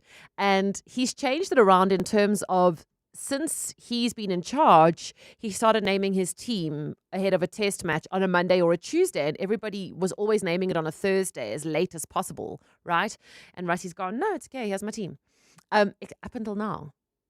So what have the All Blacks done? Have they named their team? No. So nobody has ever come out and named their changed the day they named the team. Everybody stuck to the mandated Thursday. It's just been Rassie who in the past, and people have said, well, is it arrogance? Is it mind games? Is it tactics? Because now you can see what you're coming up against days in advance. You've got an extra 2 days to prepare and then possibly name your team to counteract, right? As opposed to here we both name our teams on the same day, kind of at the same time, and it's a surprise for everyone. And have we made the right move? So very fascinating. So some people saying it's mind games that Rassie's now playing, but he says it's respect for the All Blacks. Absolutely He's only going to fascinating, name them on. He's only going to name it on Thursday. Also, what we generally see on a Monday is an assistant coach coming to the press conference with a player. And yesterday we had Rassie himself at the press conference, and his technical advisor, Jaco Paper, who's a former referee. They haven't done that before, so it's very interesting. New test series, new. So new one games. of the issues I think that they had to deal with was this criticism the Boks have been facing about slowing the game down. Yeah, exactly that. So people are saying, oh, the Boks are slowing the game down. And this is why he brought Jaco Paper on, because Jaco Paper's an advisor, but he's a referee. So he knows the game and he knows the loopholes. And he says, we're doing nothing wrong. The law is very clear. 30 seconds from the moment the referee puts his foot down to make a mark, whether it's scrum or line out, not from the whistle, from when the foot's put down, there's 30 seconds to form, not get the ball in. We have to adhere to that, and we respect that, and we train to that. Here's Coach Rassie on those 30 seconds. What do you do up until that line out? You can pray if you want to. You can go down on your knees. You can do, if you want to huddle, you can huddle. There's nothing in the law that says you can't huddle. So we've got 11 languages which we have to make sure that everybody understands the line out call. So you can huddle. Then when the referee gives the mark, then within 30 seconds you must form the line out. So there's no law that says you can't huddle. Erasmus also waiting as long as possible to give Siya Kolisi and Oxenche the chance to come through fitness tests. All Black winger Josh Morby says the Boks are unpredictable. Obviously they're very good at retaining possession through the high ball and contestable game, but they've also got the athletes to throw the ball around and challenge us out wide. So yeah, we can expect a variety of rugby from them. You can see the passion, how important I guess their crowd is and their support are, and obviously as a back watching the forwards go to work and putting in some massive shifts, they trust their set piece, and yeah, big challenge come the first test. Live Test cricket, India, 79 for 2, a lead of 257 over Sri Lanka. It's day 4 of the first test. Yesterday, Sri Lanka was all out for 284. Danusha with a century. Suttar took 4 wickets. Live Golf confirming the season-ending event in Michigan will not go ahead next weekend, with the season ending this week instead. Last week, the league announced an agreement has been reached but not yet signed with a new unnamed lead investor to provide funding for next year. And tennis's Grand Slam of the year, the last one, US Open, starts Sunday. Top players warming up at the Cincinnati Masters. No problem this week for the top seeds. Pagula and Anisimova, they're through to the last 16. Cindy Paluta, Eyewitness News Sport. EWN Traffic. 12 to 8. Let's catch up with the roads. Amma, what are you seeing at this hour? M1 North seems to be a problem spot. Indeed, Bongani, we've got a stop and go situation, particularly because of the peak time delays at this time of the morning. So if you're traveling through Boyson's Road towards Carr Street, obviously you'll be stuck in traffic. And then if you continue making your way towards areas like Melrose as well as Sandton, heavy traffic volumes between these 2 points due to an accident right after Corlett Drive. It's causing these delays. Please do slow down. And then if you are traveling in the Hyde Park area, we've got another accident reported along Jan Smuts Avenue near Bumpers Road, slowing down traffic. If you're still traveling in the Kempton Park area, unfortunately, traffic is gridlocked on the R21 South. This is between the R23 and the Atlas Road. That's due to a major accident as well. More updates coming up. There's more EWN on air, online, and on the EWN app. Tired of seeing the same tiles everywhere you look? Charmed Decor is where you'll find something different. We curate high-quality imported tiles and mosaics that transform your space into something truly special. Design-led collections, easy online shopping, and samples delivered straight to you, so you can choose with confidence. Trusted by interior designers, architects, and home renovators. Discover tiles that inspire. Charmed Decor. Visit charmeddecor.co.za and order your samples today. Day 42 in my new kitchen. I'm currently staring at the seamless handle profiles and integrated LED lighting of this masterpiece of modern architecture. My husband thinks I'm making a sandwich, but I'm just running my hands along the porcelain countertops for the 10th time today. I've even started speaking exclusively in a British accent to match the opulence. For a bespoke culinary space, visit Moremi Kitchens today at moremikitchens.co.za. Ready to take your career to the next level and make a lasting impact? At the Wits School of Governance, you'll gain the knowledge and leadership skills to help shape better public policy, governance and development across Africa. Applications are now open for the 2027 intake, with postgraduate diplomas, Master of Management and PhD programs available, including flexible online study options. Apply today at wsg.ac.za. Wits School of Governance, Africa's leading school of governance. 702. What's the question? What's the question, of course, is brought to you by Outsurance. 2,000 Rand in cash. I want to know from you, what is the question? If the answer is 1986. So what is the question? Let's go to Karima in Pretoria. Karima, what's the question? The question is, when did Oprah Winfrey's show debut on national television? No, not quite the question we are looking for, I'm afraid. Karima. John, you're in the East Rand. What's the question? Hi, it's what year was George Michael's song Careless Whisper released? No, it was not. It was released in 1984, in fact. Gosh, what's happening today? Tati, what's the question? Hi, Bongani. The question is, in which year on this day did Bon Jovi release their third album, Slippery When Wet? Yes, indeed. It was on this day that Slippery When Wet was released, featuring those hits, of course,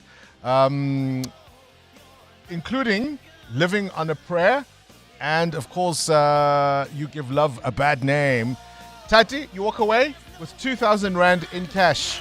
All thanks to Outsurance and 702.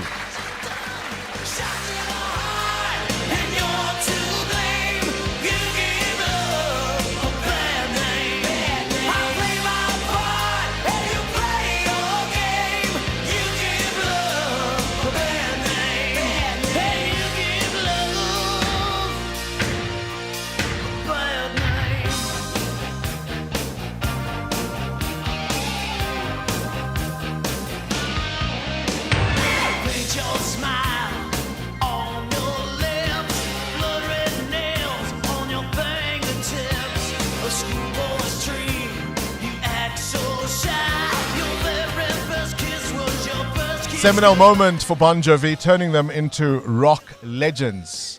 This album came out on this day in 1986. To save money, you'll wait for the off-peak season to book that holiday. So why not spend 10 minutes getting an Outsurance car insurance quote like 37-year-old Lerato, who saves $5.99. Outsurance, they are the best. That's a whopping 599 Rand saving on Lerato's 2026 Kia Sonet. Do it now. SMS out to 45142. That's out to 45142. Outsurance saves 43-year-old Ilana an unbelievable 349 Rand on her 2022 Suzuki Jimny. Yes, 349 Rand. And I dropped my previous insurer. If you don't save, ask for 500 Rand cash. Or 1,500 Rand if you've been claim-free and with the same insurer for 3 years. Savings or cash, you have nothing to lose with Outsurance. SMS out to 45142. That's out to 45142. Licensed insurer and FSP. TCs and information online. Take control of your equipment, your billing, and your revenue with PumaTech. Built for all sized businesses in rental, construction, scaffolding, plant hire, and mining. PumaTech gives you real-time, on-site visibility of everything. Your equipment, your materials, across sites, yards, and branches. Simplify stock control, reduce losses, and manage your billing. All in one powerful, locally built platform. PumaTech. Know where everything is. Mzansi, get ready for your chance to win big. This Tuesday, you stand to win over 100 million Rand in total estimated Powerball jackpots. That's over 100 million Rand that could change your life instantly. Watch it live Tuesday at 9 p.m. Will you be SA's next multi-millionaire? Get your ticket now. The National Lottery. More plays, more chances, more millions. Players must be 18 years or older. Play responsibly. The National Lottery is officially operated by Sisekhaya. Smart business moves mean more cash flow. Switch to OUTsurance Business Insurance and you could get a massive 20% discount on your business insurance premium. Here's Dr. Fahim from Matrix Dental. We were with our previous insurers for many years prior to the switch. We found that OUTsurance really understood our business needs. We are happy with our premiums. I wish we had switched sooner. Get a quote to switch and save today. Visit outsurance.co.za or call 0800 60,000. Licensed insurer and FSP. TCs and information online. 702. 702. What's gone viral? With Kabazela. Kabazela, let's talk about those delivery bags. We're talking about 6060, the app, just the other day. And of course, there are many other delivery apps who also have delivery bags. What do you do with them? Well, I mean, it seems to be when it comes to the gold standard of delivery bags, Checkers 6060 bags are the real deal. And it's not because they're so wonderful, you know, they hold the groceries and they never break, etc., etc. It's because they are used as a rubbish bin. I couldn't believe this when I saw this video. I mean, there are almost 500 comments on this post by Filisande Malevu, and people are saying, I thought I was the only one. And they were maybe a little bit embarrassed to admit that they're using this Checkers 6060 bag as a rubbish bin. But now, Filisande wants them to add it as a line item so that you can order more to use as a rubbish bin. Let's take a listen. Checkers, my dear, I just need this guy as a line item. This is the best temporary rubbish bin that I've ever been seen in my life. I just need packs of 10, packs of 20 as a belief, just as a line item in the app. Oh, thank you so much, my dear. Because sometimes I don't even need to order, but I need this guy. Do you know what I mean? So please, thanks. Please and thanks. please and thanks, 6060. But I mean, I must say, I was taken aback a little bit by this, that people are using this as a rubbish bin. And apparently it is brilliant. It doesn't break, it doesn't tear, it holds its shape. And it's, you know, you pick it up and then you go and throw it in your bin outside, the pick it up bin, I imagine. So yeah, I mean, are you a person who uses the 6060 bags as a rubbish bin? No, we fold them in admit? our household. Yeah. So I find I do use the other delivery apps as well, like Uber Eats or ASAP. Yes. I've tried them, but I find the 6060 ones the most durable. Yeah. And I'm actually at the point where now I'm careful when I open it because you can always wrap it up. And when you do your next delivery, you give all the bags that that were delivered before back to the guys and they take them back. Yeah, well, I mean, you could start selling them now because people are using them for rubbish bins. And I mean, Filisande wants to order. So we'll hook you up. But I mean, we spoke about this maybe a year or two ago. I can't remember exactly when. But people were using these bags to cover the school books. Remember, at the beginning of the year, they would use it to cover all the bags.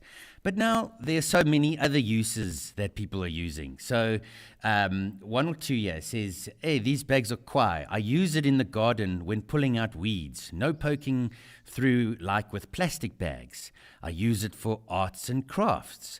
I use it to carry around popcorn for my clients. Very useful. And there's many other comments here as well. So I wanted to ask this morning, and we don't just have to limit it to the 6060 bags. We can open it up to all the other ones. I mean, especially the Woolies black bags and those white. They've now in white in color, right?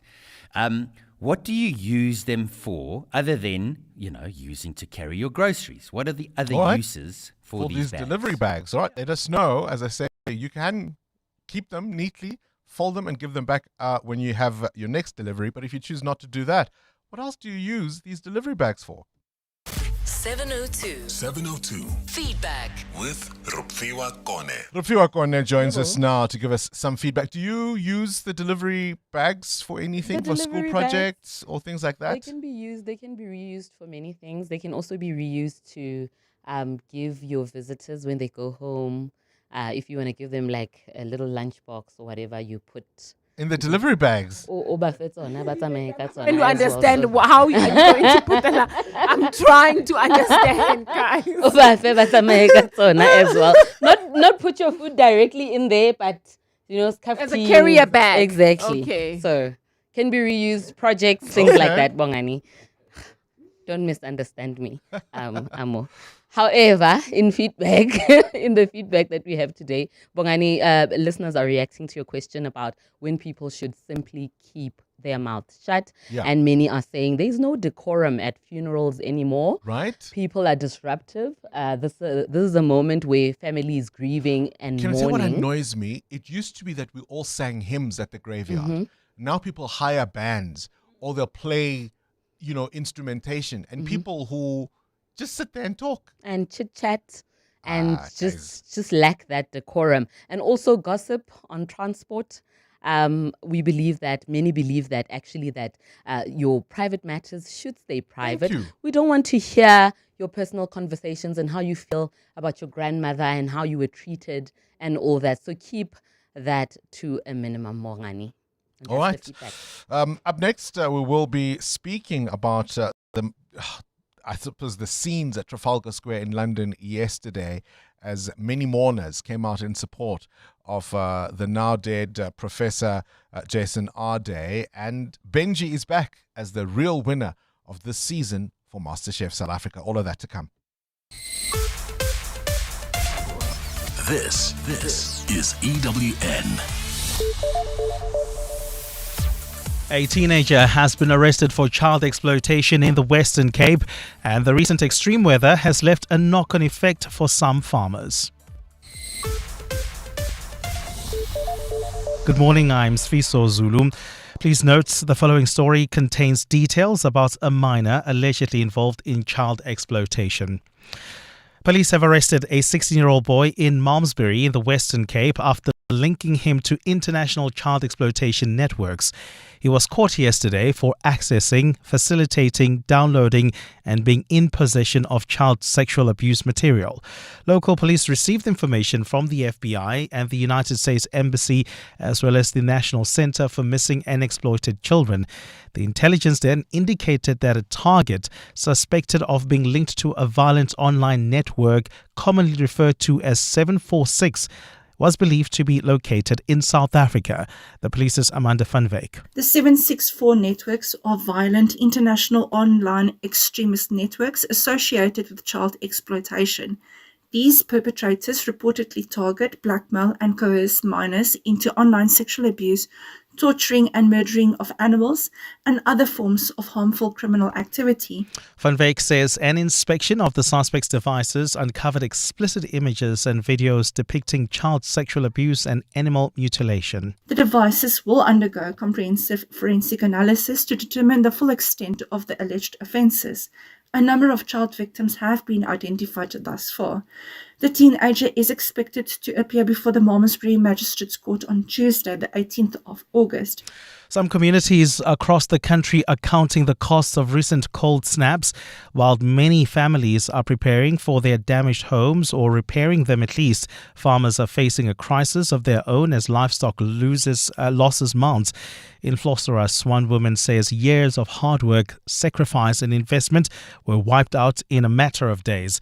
Zandile Nkosi has lost more than 200,000 rand worth of livestock, leaving her emotional and uncertain about farming operations going forward. Nkosi Malingamnisi takes a look. For Zandile Nkosi, cattle are far more than livestock. Raised on a farm, she developed a love for animals at a young age and spent years building a herd she hoped would secure her family's future. But last week's freezing temperatures and relentless rainfall brought tragedy to her farm. 26 cattle and 5 goats died as the cold weather gripped the region, leaving behind losses estimated at more than 200,000 rand. Nkosi says the financial blow is devastating, but the emotional toll has been even harder to bear. It has affected all of us. Even the herd boys are feeling the impact because if the cows continue dying at such a rate, their jobs are at risk. My family members have also been affected because this is both their pride and their joy, and they've been supportive as the herd has grown. Nkosi Malingamnisi, Eyewitness News. Suspended EMPD Deputy Chief Julius Mkhwanazi and 5 others will return to the Brakpan Magistrates Court court this morning for a bail hearing. The group is facing charges related to the murder of businessman Emmanuel Mbenze in 2022. The state last week included the affidavit of the man accused of killing Marius van der Merwe, who testified as witness D at the Madlanga Commission. In that affidavit, Matiphandile Soteni denies being involved in van der Merwe's murder, who exposed details about Mbenze's death. Dimakaso Leshuru reports. Senior Prosecutor Nceba Ntelwa read into the record Soteni's affidavit to bolster the state's case in opposing bail. Defense counsel advocate Peter Wilkins then asked the state to clarify whether it relied on the correctness of Soteni's version, including portions that clear him of witness D's murder. If I understand correctly, my record colleague says that they rely on it, and that is correct. That is how the court understands it. By doing that, the state would concede that he's innocent of the charges. Criminal lawyer Ian Ellis says the state is playing a dangerous game. The state, who bear the onus to prove that he's guilty, are going to be double checking on what they say is true when it comes with guilt or not guilty, or they're going to end up before that withdrawing the charges. Dimakazo Leshoro, Eyewitness News. And US President Donald Trump has threatened to bomb Oman 60 days after the signing of a memorandum of understanding towards a peace deal to end the war between America and Iran. Trump says he will bomb a country long considered a US ally if it gets in the way of a deal with Tehran on the Strait of Hormuz. Tehran and Muscat have been talking for weeks on future maritime navigation arrangements through the shipping route, and the foreign ministry in Tehran says that the two sides are working on a joint declaration. Iran's foreign ministry says that a 60-day deadline for negotiations with the US included in June's memorandum of understanding is now irrelevant because the US violated the deal early on. Trump was speaking to reporters in the White House. This morning you said you would bomb the S out of Oman if they got in the way of reopening the Strait of Hormuz. Would you say you're out of patience with Oman as strategic partners? No, I don't think they behave very well, but we'd handle them very easily, just like we do others. Gold is trading at $4,396.30 an ounce. The rand is at 16.26 to the dollar, 22.01 to the pound, 18.81 to the euro. Brent crude oil is at $91.48 a barrel. And in the traffic, we've got delays in Kempton Park, the R21 South. Traffic is gridlocked there. This is between the R23 and the Atlas Road exit. That's due to a major accident scene. And if you're traveling in the Waterfall area, we do have roadworks taking place on the N1 South. Delays between Allendale Road and the Baklu interchange. And in your sports, Springbok coach Rassie Erasmus delays naming his side to play the All Blacks. India 3 wickets down with a 260-run-plus lead over Sri Lanka on day 4 of the first test. And former Aussie bowler Dave Warner convicted and fined 18,000 rand for drink driving. A fine day in store for Gauteng. The temperatures will peak at highs between 25 and 28 degrees. The top story in EWN this hour. Police have arrested a 16-year-old boy in Malmesbury in the Western Cape after linking him to international child exploitation networks. EWN, in touch, in tune and independent. For the latest, visit ewn.co.za or download the EWN app. Everything you need to know about the local government elections is on 702 Cape Talk and ewn.co.za. Because this is more than local. It's personal. This is 702 Breakfast with Bongani Bingwa, brought to you by BCX. Built on trusted connectivity, powered by cloud, strengthened by security, enabled by AI. This is Breakfast with Bongani Bingwa on 702. Let's walk the talk. What a story, hey? 8 after 8. Welcome to the program if you've just joined us. I mean, if you're a parent, how do you deal with this? Your 16-year-old is busy on their computer or whatever device they may have. You think they're doing work. You think they're, they're on social media. They're talking to their friends. There's this boy in possession trying to access downloading child sexual abuse material. How much do you know at 16 about what's right or wrong as far as this kind of thing is concerned? Then the next thing, the FBI descends upon you. The police descend upon you. And they're saying all of this stuff is linked to much bigger online networks that are violent and brutal to kids and exploit them in this way. Your 16-year-old, ubez papel, how do I say that in English? Undwebile, likes things. It's hard to imagine a 16-year-old knew exactly what they were doing in the way that an adult who might be found in possession or accessing this material would. Yo. Right? And to imagine you never knew that life. Yay. You're raising a child who's school going and they just never give you a clue of this other character that they are. I mean, the most scandalous thing when I was a kid was a thing called Scope magazine. And even that was too smutty, actually, when we were kids at school. Zalan Asnamon. This is Breakfast with Bongani Bingwa on 702. Let's walk the talk. All right, your reactions to Kabazela's question. He wants to know, what do you do with all those bags that the delivery apps bring to your house? What do you do with them? Do you recycle them? Do you use them? Somebody's using it as a dustbin. That's how durable some of these are. We tend to fold them in my household, and then when we do the next delivery, we hand the ones we didn't use, because otherwise they just fill up space, right? Over time. And so we tend to give them to the delivery guys when they next come for a delivery. But I also know, depending on the app that you use, not all the bags are as durable as some of the others. Some of the bags are very lightweight. As you even try to open it, the whole thing just falls apart and it tears. And so those aren't very good. Those you get rid of. You couldn't even use those as a dustbin. I've used them for bonfires, to start fires. I've also used them for that purpose. What do you use them for, Mutel? Mostly refuse bags, quite durable. And it means you also take out your trash quicker because you don't sit there with one big bag, waiting to fill up. So also use them for the school project for my son. The great material for things like that, for crafts. Building volcanoes or things like all that. Those things, great for that. Paper mache, it just is a very, very great material to use. And of course, you can also use them more for covering books. Yeah, there was a TikTok can. I saw some years ago, actually, now, where the lady would say, January, I'm sorted. Yeah. And also, you can also use it to press on the labels of your kids' uniforms or whatever they use at school. So, the one that you have to iron on.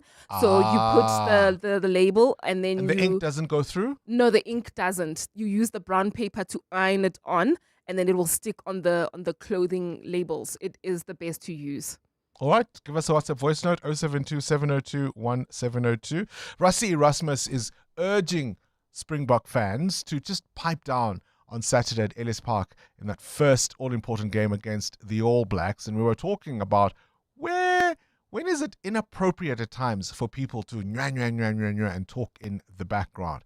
You can give us some voice notes on that one as well. Good morning, Uncle Bongani. It is Bessie from Joburg.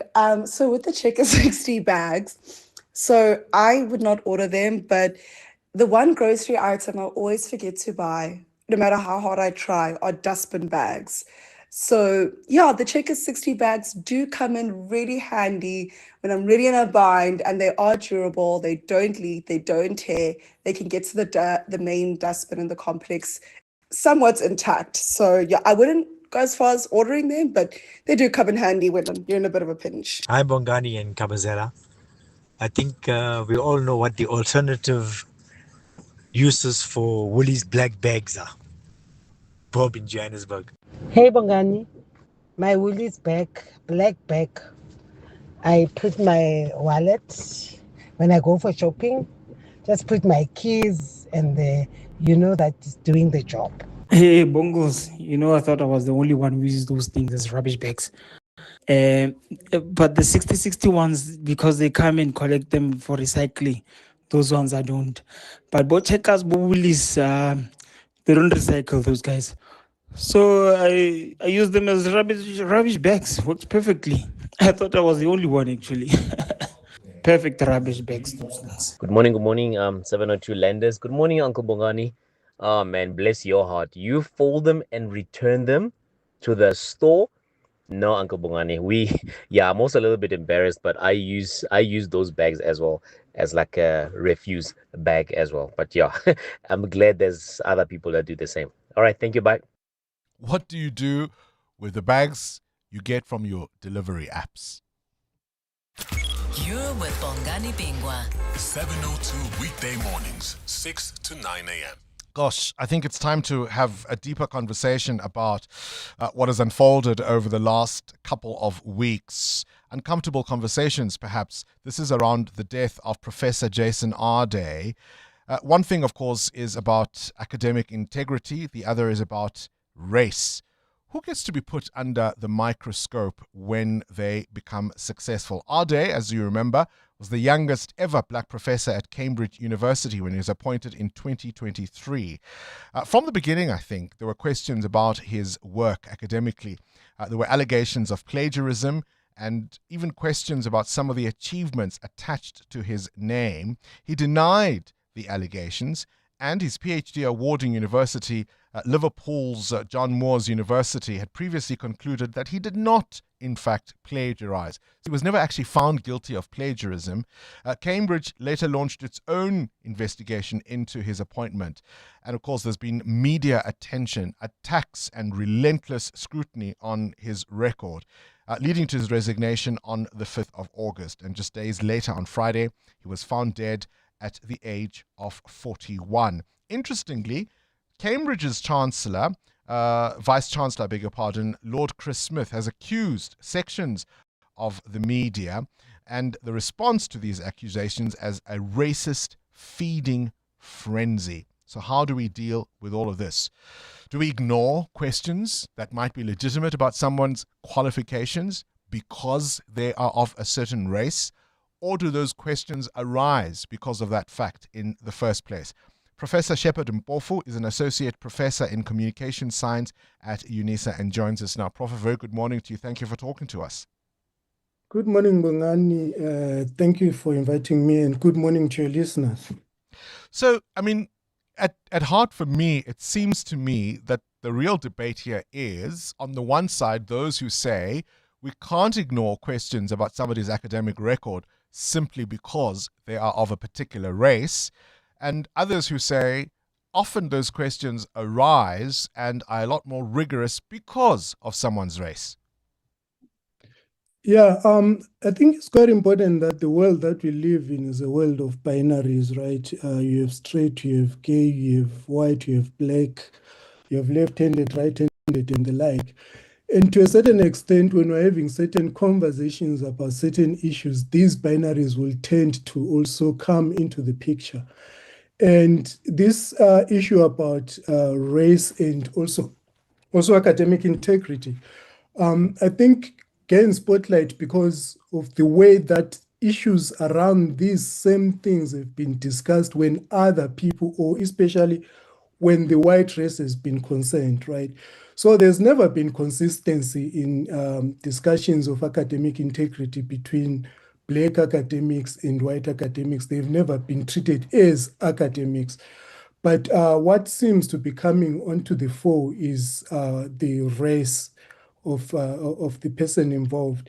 And this is particularly important because there's sort of a history to that, and a consistent history that actually allows any observant person to make informed conclusions about this. For instance, there have been many cases of white academics involved in stealing students' work, in plagiarism, and also in making up data in writing their papers, leading to retractions of their papers. In South Africa, it has happened, by the way.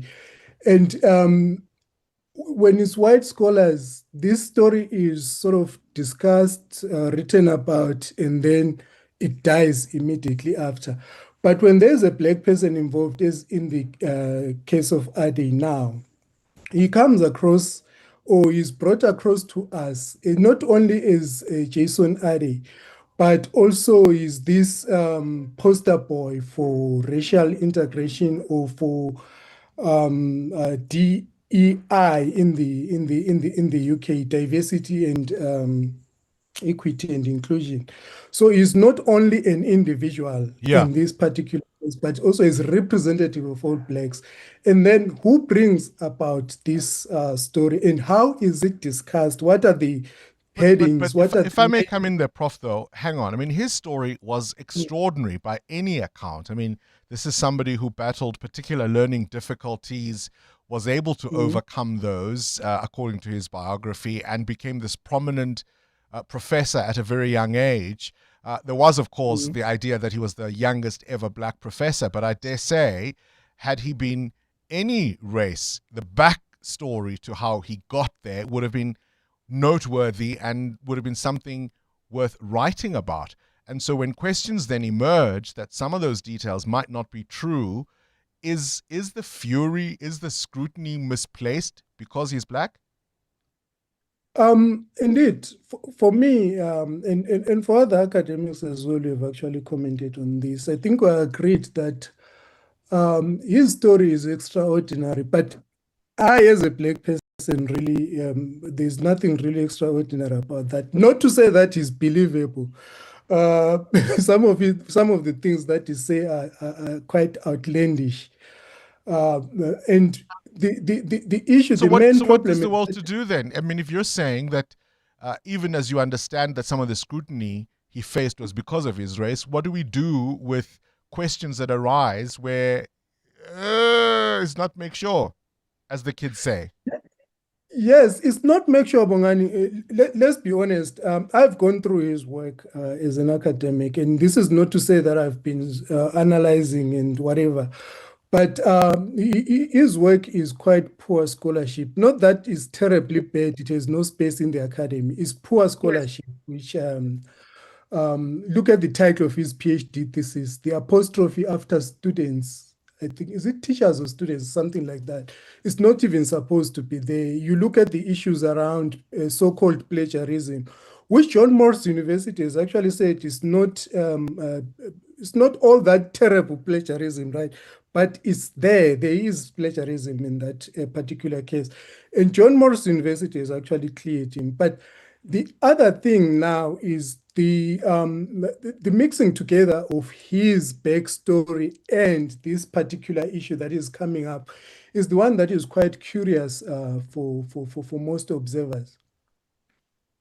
It's a very tough one to figure out, but I think certainly what it does is it'll certainly bring questions, particularly for institutions who perhaps dodge transforming at an organizational level by looking for those exceptional stories and yet turn their backs when the heat is on. Appreciate your time. Professor Shepard Mpofu is from the University of South Africa. EWN Traffic. This EWN Traffic is brought to you by Outsurance. SMS out to 45142 now and you could save on your car insurance. If you don't, you can ask them for 500 Rand. Amo? Well, Bongani, we've got roadworks taking place on the N1 South right near the Baku interchange. Delays from New Road. There's also queuing traffic on the N1 North approaching the Flying Saucer turnoff. That's due to an accident in the city of Tshwane. More updates coming up. Stay tuned. There's more EWN on air, online, and on the EWN app. The Outsurance pointsman can't help you retract that awkward email you sent, but they can get the traffic flowing smoothly so you get to the office on time to make a good impression. The Outsurance pointsmen are real heroes in green and purple, easing traffic congestion and making our lives easier for almost 21 years. Just another way you always get something out, in proud partnership with 702. Outsurance is a licensed insurer and FSP. 702, The World View. With Adam Gilchrist. Adam Gilchrist, let's catch up with news from elsewhere in the world. Donald Trump, keep your friends far and your enemies close. It appears it's that way around, yeah, frenemies. I suppose we should start with the question, what is wrong with President Donald J. Trump? Because here we have two key allies of the United States under, I was going to say under fire, but only metaphorically under fire. So President Trump has first off says that if Oman gets in the way of US negotiations with Iran, then he will bomb them. According to a Fox News reporter, he said, we will bomb the asterisk out of them. That's if Oman stops the United States doing its own negotiations with Iran. We know that Oman is the other side of the Strait of Hormuz. Oh, Adam, we just lost your connection there a little bit. Are you back? Can you hear us? All right, we seem to have got you back. Adam, are you there? Yes. There we go. I'm there here. we go. All right, we lost you at Oman is on the other side of the Strait of Hormuz. Exactly that. Yes, a geography lesson there. Thank you for interrupting. Yeah, essentially they have a key part to play, don't they, Oman? But if they get in the way, they'll be bombed by America as an ally. America has all sorts of vested interests, as do other countries in Oman. It's a leaning Arab nation. He has also had a go at South Korea because of the joint exercises. We know that the joint annual exercises between the US military and the South Korean military are seen as very key, strategic, a deterrence, a sort of gesturing also to other nations in the Pacific. Look what we could do.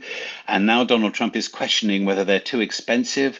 He's also questioning that South Korea didn't support America's war with Iran. You look at the geography on that and think, okay. And that he has a very good relationship, says Donald Trump, with North Korea's leader, Kim Jong-un, and he obviously doesn't want to upset that. I don't understand. Why North Korea over South Korea? Why threaten to bomb Iran? Why the whole thing with Canada and Greenland, for that matter? What is wrong with Donald J. Trump? Yeah, I mean, it's an extraordinary place for American credibility as far as its role around the world is concerned. All right, let's skip to the other side of the pond, as it were. Adam, Ireland's tragic car crash. Yeah, this is an awful thing in which there's a family of 4 in hospital in a serious condition right now, but 5 teenagers, all boys, died in this car crash. What happened was there was a head-on collision as one of the cars, the one driven by the boys, was going the wrong way down the motorway. Now, this is awful and horrible and obviously tragic for the families of the boys and indeed the family that's been affected that are in hospital.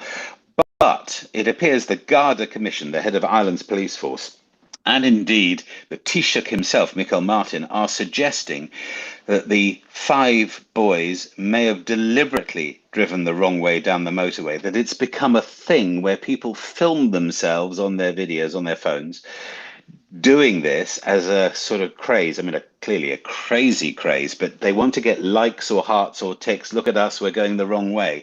And look what can happen. All 5 of them have died. Now, it's not been proven yet, but frankly, for the head of Ireland's police force, Justin Kelly, to suggest this is the case, that is just woeful and worrying and awful.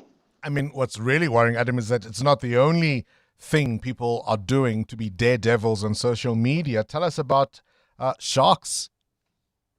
Yes, forgive me. We're giving social media a bit of a bashing, maybe necessarily so. So here we have marine experts warning about this, saying there's been a rise in social media content creators swimming with sharks, which is fair enough, I suppose, if they're following the guidelines and they're safely taking their photos, but not according to these experts. They say far too many, a whole string of influencers have been swimming dangerously close, ignoring their dive guides on occasions, touching the sharks, even trying to ride on them just to get a great selfie or a great picture. We know that Tayan Dalazan is the latest. She lost her leg after a shark latched onto her off Sao Paulo in Brazil. We know last month in a similar place, another influencer was attacked by a reef shark. Last year, a holidaymaker in the Caribbean had both hands bitten off trying to photo a bull shark. A Chinese content creator was bitten in December in the Maldives, again going too close. A snorkeler in Israel was killed last year by sharks and dragged out to sea using a GoPro to fend them off. So you get the idea of what was happening there. I mean, of course, some accidents can happen anyway, but you've got to ask, what price safety first when it comes to just trying to get some content? It's a worry, isn't it? It's absolutely unbelievable, and maybe that meta case will help limit some of these issues. Adam Gilchrist with this morning's Worldview. EWN Business. All right, clipping each other's wings in the air. Muteo, tell us about the fights in South African aviation. Yeah, Bongani, the proposed acquisition of FlySafair Holdings by Harith Aviation may hit a snag. South African airline KemAir has requested the Competition Tribunal to prohibit the transaction. KemAir told the tribunal on Monday that approval should be subject to structural conditions that preserve the commercial and operational independence of FlySafair.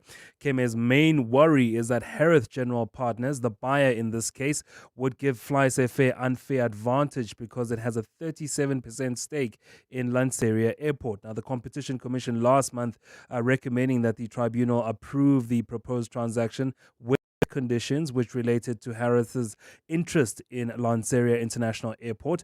These included that the emerging partners agree to conditions related to information sharing and ensuring that the airline-related or airport-related goods and services provided to other airlines at Lanseria Airport are not provided based on unfair, unreasonable, or discriminatory terms.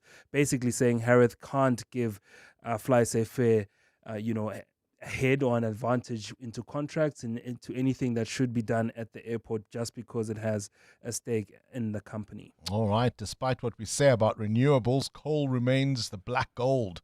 Yeah, coal shooting out the lights. Tungela Resources saw its shares climb 10% after it reported a stronger first half of 2026, helped by higher coal prices, increased export volumes, and lower costs. The company's earnings almost doubling to 1.3 billion rand. The coal miner says shareholders will also get in on the cash with the interim dividend at 5.50 rand per share. Now, during the reporting period, coal exports increased to 8.5 million tons, helped by improved rail performance in South Africa and stronger production from its Australian operations.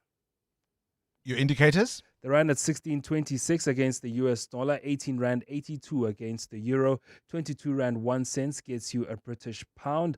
Price of gold a little flat this morning, down 0.5% at $4,394 an ounce, while platinum is down 1% at $1,756. Brent crude at $91.66 a barrel. That's your morning business. Stephen Grotes with more analysis later this afternoon. Straight to the news desk we go. Sfisa Zulu, what do you have? Thanks, Bongani. Good morning. Government is investigating the collapse of a tailings dam at the Samcor's Dikwena chrome mine in the northwest. The dam wall gave way last Thursday, releasing almost all the waste stored inside.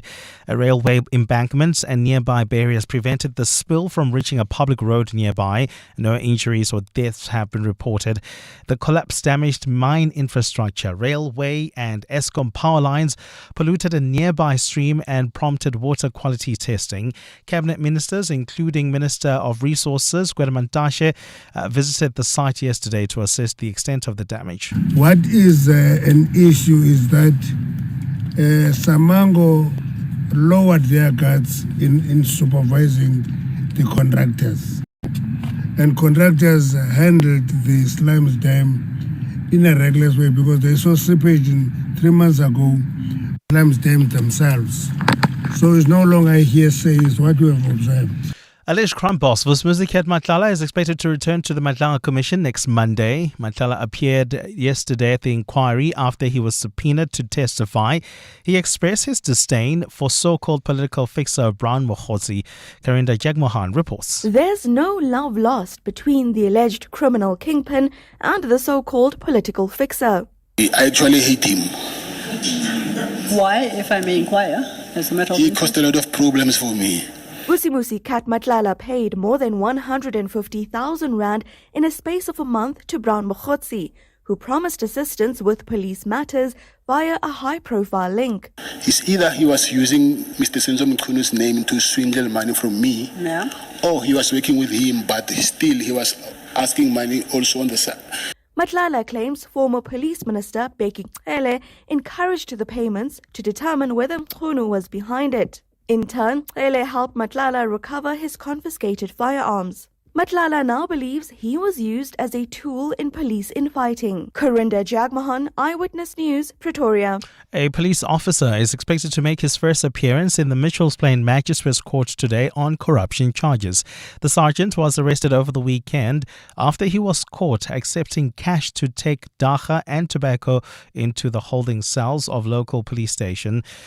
Police spokesperson Wesley Twigg says the cash was found in his possession and the contraband was confiscated in the cells. The Provincial Commissioner of the Western Cape, Lieutenant General Sizakile Dianki, has issued a stern warning to members of SAPS in the Western Cape who are involved in corrupt activities following an incident on Sunday, 16 August, and said that he is taking a zero-tolerance stance against officers who are taking bribes or abuse their power. And consumers of hypertension medication in Elapril 10 milligrams are being warned that the pills are defective. The South African Health Products Regulatory Authority says patients must consult their doctors. SAPRA's Roger Baloyi has encouraged patients and healthcare workers to quarantine the medication. We have recalled 4 specific batches of enalapril, 10 milligrams ARIA. After testing, found that they did not meet the required quality standards. If you use this medicine, please check the batch number on your packaging. A fine day in store for Gauteng. The temperatures will peak at highs between 25 and 28 degrees. And in the traffic, we've got delays in the city of Tshwane along the N1 North approaching the Flying Saucer interchange. There's also queuing traffic along the N1 North. This is between Rivonia Road and the Baklu interchange. The top story this hour, government is investigating the collapse of a tailings dam at a mine in the northwest. Get ready for your chance to win big. This Tuesday, you stand to win over 100 million rand in total estimated Powerball jackpot. That's over 100 million rand that could change your life instantly. Watch it live Tuesday at 9 p.m. Will you be SA's next multi-millionaire? Get your ticket now. The National Lottery. More plays, more chances, more millions. Players must be 18 years or older. Play responsibly. The National Lottery is officially operated by Sisakai. This advert is paid for by the political party concerned. I love my hometown, but for too long now, I look around and think we deserve better than this. The water goes off for days, the streets are falling apart, and things never get fixed. Look, I'm not asking for anything fancy. I just want basics to work. And I know they can work because I've seen it where the Democratic Alliance is in charge. I want our town to work for all. In this election, I'm voting DA. This advert was paid for by the political party concerned. At Avis Car Sales, we sell cars. All cars. Compact cars, mommy cars, double cabs, 4x2s, 4x4s, minivans, drop tops, luxury sedans. When we say we sell cars, we sell cars. In Croydon, Kempton Park, Rivonia, and Centurion, we sell cars. For over 40 years, inspected and serviced before they reach our floor and backed by the manufacturer's warranty. Finance? Yes. Trade-ins? Yeah boy, yes. Check us out at aviscarsales.co.za. AI, global markets, and trillion-dollar companies. The headlines move fast, but what do they really mean for investors and everyday South Africans? Tomorrow, you can catch 702 Drive with John Perlman in conversation with 91. They'll be unpacking the trends shaping markets, investments, and the future of the global economy. Discover what's driving today's biggest investment conversations. 702 Drive with John Perlman in conversation with 91. That's tomorrow on 702. You're listening to 702 Breakfast with Bongani Bingwa, brought to you by BCX, technology that helps organizations move forward.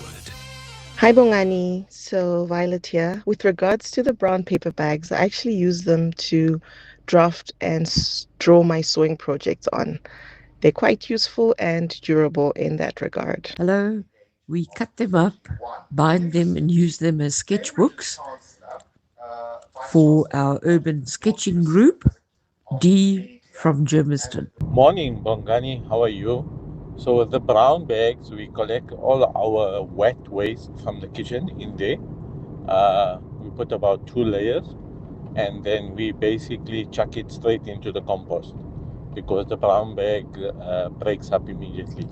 And with the black material money bag, the so-called money bag, we use it to plant seedlings first, and then we transfer from there into the ground. So we use them a lot in the garden. Good morning, Bongani and team. Austin from Randburg here. I normally use the Woolies bags and other similar kind material bags like I get from marathon races as a goodie bag. I use them for gardening. I use them to grow potatoes and other plants. They're very good for that. Thank you. What do you do with those delivery app bags? They're usually recyclable. Some are more durable than others. I said what we try to do in our household is to fold them and give them back to, the next driver when they come for the next delivery. Cindy Paluta, what do you do with them? I always have the best intention of giving it back to the next driver, but Yeah. it either ends up in the fireplace or recycle.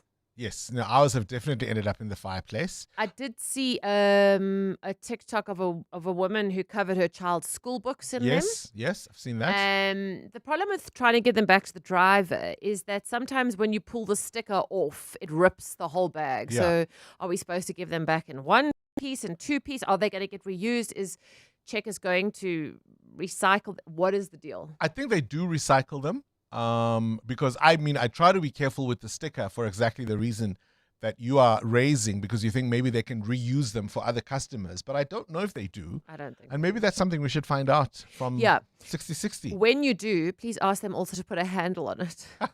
Have you ever tried to? It'd be so much easier. You try and lift it with your thumb and your Yeah. pointing finger, and then it's so heavy. And then if you just had handles on it, it would be so great for all of us. It depends, because they're not all the same. Some of the other apps, their bags are less durable, and so you have to literally use both hands for fear that the bag will break. I get that, but they are like if all the bags had handles, then the lighter stuff you could just pick up. All right, maybe we'll ask Checkers 6060 one of these days. EWN Sport. All right, so let's talk about Thursday. That's when we will hear the big news. Cindy? Yeah, that is the day that the Springbok team is set to be announced. Since Rassie Rasmus was named coach, it's been tradition for the team to be named on a Monday or Tuesday. Some saying he's now playing mind games. The coach claiming it's just out of respect for the All Blacks, says he's also waiting to see the match fitness of injured Siya Kolisi and Oxen Che. Here's what Rassie's expecting from the All Blacks. They advocating this high intensity running, multi-phase intensity. Nobody can keep up with us, and they're not hiding it. Everybody's talking about it. So I've seen that, and when you analyze that, it definitely shows that in the stats, and it shows on the scoreboards if you watch the last 3 games they played. For Dave Rennie, it's his first game in charge of the All Blacks against the Springboks. He has previously taken charge of other teams against the world champs. He's learnt enough. We're well aware of the quality of the side that we'll play against and the pressure that they'll bring. Certainly the line speed will be a hell of a lot higher than what we faced on the weekend, especially, and any of those games, and then the intensity throughout. So, but we've got a number of guys who've played a lot of footy here in South Africa, and we know we're going to have to be really good. We're going to have to play at our best and force them to be below their best. FIFA COO Kevin Lamore has been fired after he openly criticised President Gianni Infantino's ill-fated plan to sell off parts of the World Cup to private investors. Lamore said before he was well aware that speaking out could cost him his job. Live Test cricket, where a short while ago India 109 for 3, a lead of 287 over Sri Lanka. It's day 4 of the first test. Former Australian cricketer Dave Warner was convicted and fined 18,000 rand for drink driving.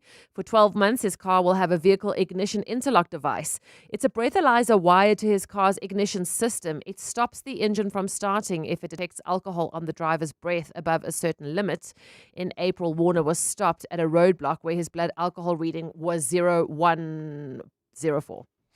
It makes yesterday's loss to Bangladesh all the more egregious if you're an Aussie cricket fan, to know that people like David Warner, of course, couldn't play. And if it's for this kind of reason, ne. In tennis, top players are warming up at the Cincinnati Masters ahead of the US Open, the last Grand Slam of the year starting Sunday. On the women's side, top seeds through to the last 16 include Rebecca Pegula, Anisimova and Noskova. On the men's side, the 9-seed Leheka was beaten in the round of 32, but going to the last 16 when Zverev, Dimina and Kaboli. Cindy Paluta, Eyewitness News Sport. The Midday Report. Weekdays, 12 to 1. What is the situation with these backlogs? The problem is really the concoction of different issues in different areas, and it's not to be interpreted as a crisis. We are dealing with a backlog that is coming from the week of cold snap across the country. What is it about the cold that makes City Power struggle? With electricity infrastructure, the longer it remains off, the more the problems are when it comes back on. Isaac Mankena. The Midday Report with Mandy Wiener. 12 to 1 on 702. 702. Corporates That Care promotes and encourages corporate leaders and all citizens to walk the talk for a better South Africa. Catch Corporates That Care this Wednesday at 10 to 9 featuring PPS. The Group Executive for Mutuality, Ayanda Siboni, will be in conversation with us. We do this on Wednesdays to highlight efforts of companies and brands dedicated to building our country. Corporates That Care is a Prime Media Cares initiative with 702 and Prime Media Outdoor. Let's walk the talk and together make a difference. Strong communities are built on a strong local government. Every day, municipalities work to deliver the essential services that improve lives and support thriving communities across South Africa. As the voice of local government, SALGA represents, supports and empowers municipalities to build capable institutions, promote good governance and advance effective service delivery. SALGA, inspiring service delivery. Peregrine Capital presents Brian Habana's Count to 100. In my journey to 100, it started with my first cap, then my second, 10th, 50th, 90th, 99th. Brian Habana, his 100th international test cap. You get to 100 one decision at a time. For 28 years, Peregrine Capital has applied that same discipline to turn 1 million rand into 100 million. Peregrine Capital. Invest in performance. An authorized FSP. Past performance non-indicative of future performance. T's and C's apply. EWN Traffic. It's 8:45, 15 minutes before the start of the Clement Manyatela show. Let's wrap up the morning's traffic, Amo. Well, Bongani, we've got delays on the N1 South heading towards Midrand, towards Olifantsfontein Road. There's also queuing traffic in Sunny Hill on the N1 North towards the Bakru interchange. While travelling on the M1, some issues both directions between Marlborough Drive and Glenhove Road. Peak time delays there. And then, of course, if you're travelling in Kempton Park, that accident has been cleared. Traffic is now flowing through Atlas Road. More updates at the top of the hour. Stay tuned. There's more EWN on air, online, and on the EWN app. So the other day I get this call from an insurance company. They asked if they could quote me. I said, quote me? I can't remember what I said. But if you're still thinking about it, it must have been pretty good. Mom always said I have a way with words. They just put down the phone. I don't get it. Don't get that insurance. Get Pineapple. It's easy to get and online. Pineapple FSP 48650 is underwritten by Omart Insure Limited, a licensed non-life insurer and authorized FSP. T's and C's apply. Hey Siri. Okay, Alexa. You could ask the internet, or you could ask someone that's helped hundreds of customers take on the very same project. Come to the grand opening of Chamberlain East Rand on 1 September and experience service done differently. Need the right paint? We'll help you choose it. Not sure which drill you need? We'll point you in the right direction. Visit Chamberlain East Rand at 26 Great North Road, Benoni, and come and experience knowledgeable, friendly, reliable service as well as unbelievable opening deals. Chamberlain, famous for hardware since 1903. Msanzi, get ready for your chance to win big. This Tuesday, you stand to win over 100 million rand in total estimated Powerball jackpot. That's over 100 million rand that could change your life instantly. Watch it live Tuesday at 9 p.m. Will you be SA's next multi-millionaire? Get your ticket now. The National Lottery. More plays, more chances, more millions. Players must be 18 years or older. Play responsibly. The National Lottery is officially operated by Sisekaya. Coming up on the Clement Manyatela Show on 702.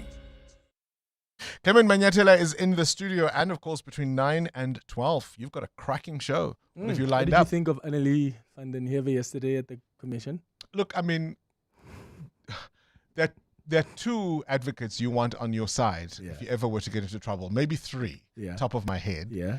And depending on the matter that may be. So if you're talking maybe more civil matters, you probably want Ngai Tobi or a Moses Kakane, right, for more civil matters. But criminal cases, criminal matters, you want Advocate van der Heever. Yeah. And you want Camille. Yeah. You want Camille Premier. So if you're ever in trouble, call Annelie van den Heever or Premier. Yeah, on get those your attorneys matters. to brief them because, wow. They will put up a fight. Feisty yesterday. And there were even times where you could almost hear her trying to scold the client. Yeah. Never mind the commissioners. When's Antoni? That's not what we discussed. Advocate Kumalo had no time, hey? Yeah. He had little patience. Yeah, we're going to try and connect the dots like we always try to do on the open line when there are these big testimonies at the Madlanga Commission. I'm going to make a suggestion today on the show, and I could very much be wrong here. And I'll take it if I'm wrong.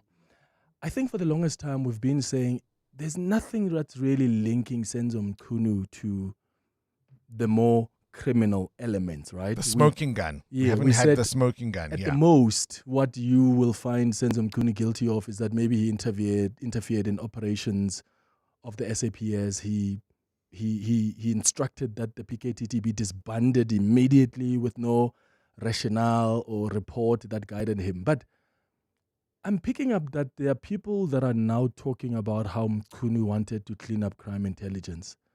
Ket Matala said it yesterday that Bekikele told him that Senzo Mchunu wants to clean out crime intelligence. Trushanta Ramsamy said at the Madlanga Commission a week or two ago that she was also told, Andrea Johnson said to them at IDEC that Senzo Mchunu is trying to clean crime intelligence. So what sign of cleaning out of crime intelligence have you seen so far?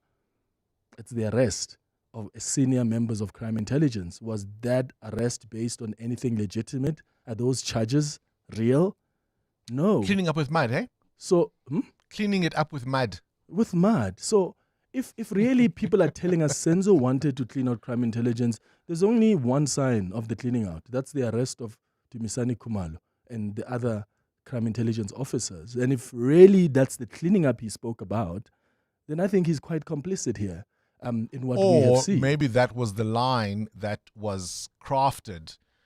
That's what we will say, right? We will say that the motivation for what we are doing is this. Or maybe that, Because I remember I was one of the first people to howl when these people were arrested, because what did that say about our law enforcement, right? There you had some of the top cops in the country on the dock or in the dock. I held protest because that was the impression we all had, was that these people had a case to answer. Else, why would they be charged? Yeah. And now we're here all these months later and it's... And we can't look at the cleaning up of crime intelligence and separate it from what the person who wanted to clean out crime intelligence did on that week in December. When these people were being charged, what did Senzo Mchunu do? He's sending out letters disbanding the PKTT immediately. So I think those are the dots that are connecting. So we're going to try to do that on the open line today. We'll also talk about these classified documents that have revealed that the ANC were favorable to offering indemnity to apartheid-era criminals. And then at 10 o'clock, we will be brought up to speed with two important cases unfolding in the courts. Nosivio Mapisa Ngakula's case and Ket Matlala's case. There are some listeners who have said, please bring in reporters who are covering this so we can be brought up to speed. 10:30, we're in conversation with the South African local government elections. It's part of a series of conversations we're bringing the listeners ahead of the upcoming local government elections. Today, we'll be talking about the responsibilities of local government. And then at 11, on our World of Work feature, we're discussing gender equality in the workplace. Has equality really been achieved for women in the workplace? That's at 11. Clement Manyatela between 9 and 12. Smart business decisions save money. Switch to Outsurance Business Insurance and you could get a massive 20% discount on your business insurance premium. Here's JC from Blonde Hair Studio. I was with my previous insurer for many years before switching over to Outsurance Business Insurance. I'm really happy with the premium I'm paying now, and switching was definitely one of the best decisions for my business. Get a quote to switch and save today. Visit outsurance.co.za or call 0800 60,000. Licensed insurer and FSP. TCs and information online. This is what progress sounds like. At South African Airways, we've added more aircraft to the runway, increased our flights from just over 1,000 in 2021 to over 24,000 last year. And we continue to add more destinations and routes. It's steady progress over time. We know there's still work to do, but every day we're building something stronger.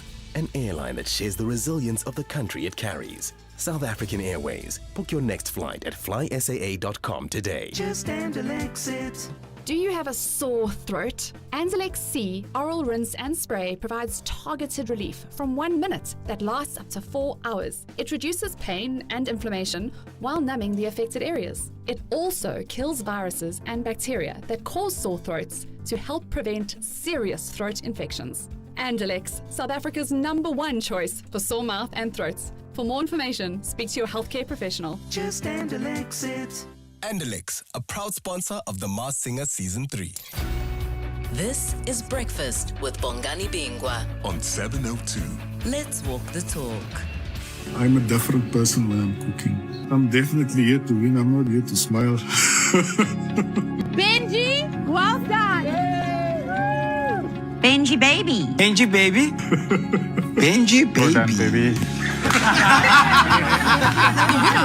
I almost didn't even enter this competition because I just thought I was never good enough. I'm the official winner of MasterChef Season 6. We spoke to him, of course, on Friday ahead of the finale for MasterChef South Africa. He was one of the 2 finalists, and he's back in the studio because now the whole nation knows he is the winner. Andrew Benji Baby Benjamin being declared the first MasterChef South Africa winner from the Northern Cape. The 40-year-old Kimberley home cook has taken the Season 6 title, beating Durban's Candace Smith in the finale, walking away with R1 million. And he's sitting ahead in front of me in the studio. I mean, of course, you've known this, I suppose, for a little while, but $1 million? How are you feeling? Ecstatic. I'm still in awe. I really didn't think I'll make it this far in this competition. Why? Bongani, I would say I would doubt myself a lot. I would think that my cooking is not at that level of the MasterChef competition. And yet you kept on delivering. Yeah, strange enough, I delivered almost every time. Do you believe it now? Do you see yourself at that level? In fact, above the level of every home cook in this country at the moment? I think I have reached that level where I need to be assure myself, and I am capable of delivering good dishes. What happens next? I mean, do you have a food dream that you want to pursue? Do you want to start your own outlet, perhaps? I would say I have been, for the past 2 years, I have been doing small pop-ups. I would like to continue with that. Can I come? The people have been messaging. The people have been sending me messages about that. But I told him, hey, the price went up now. Yeah, absolutely. I mean, for any corporate that wants to do a team building exercise, you could easily design a menu that you help various teams to execute for the tidy, sum of whatever it may be. Thanks for that idea. Yeah, there we go. 10% commission. I mean, the $1 million, has the SMS come yet? I'm still waiting on that SMS. Look, you only won on Sunday, all right?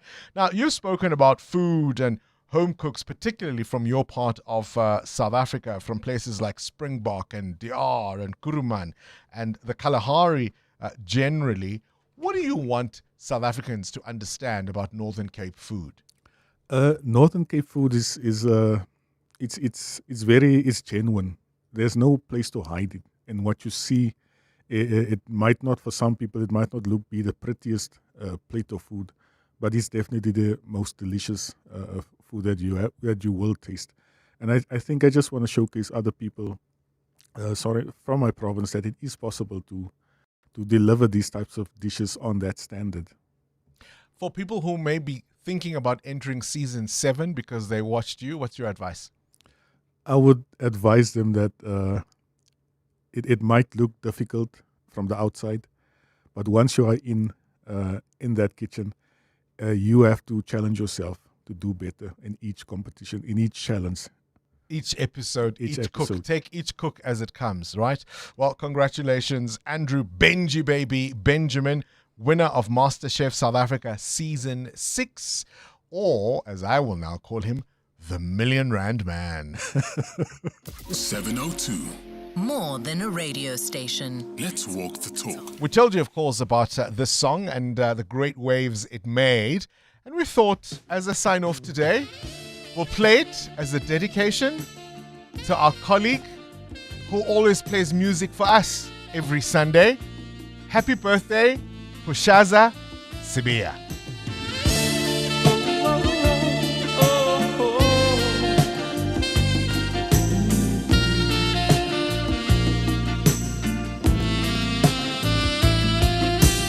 I feel so unsure.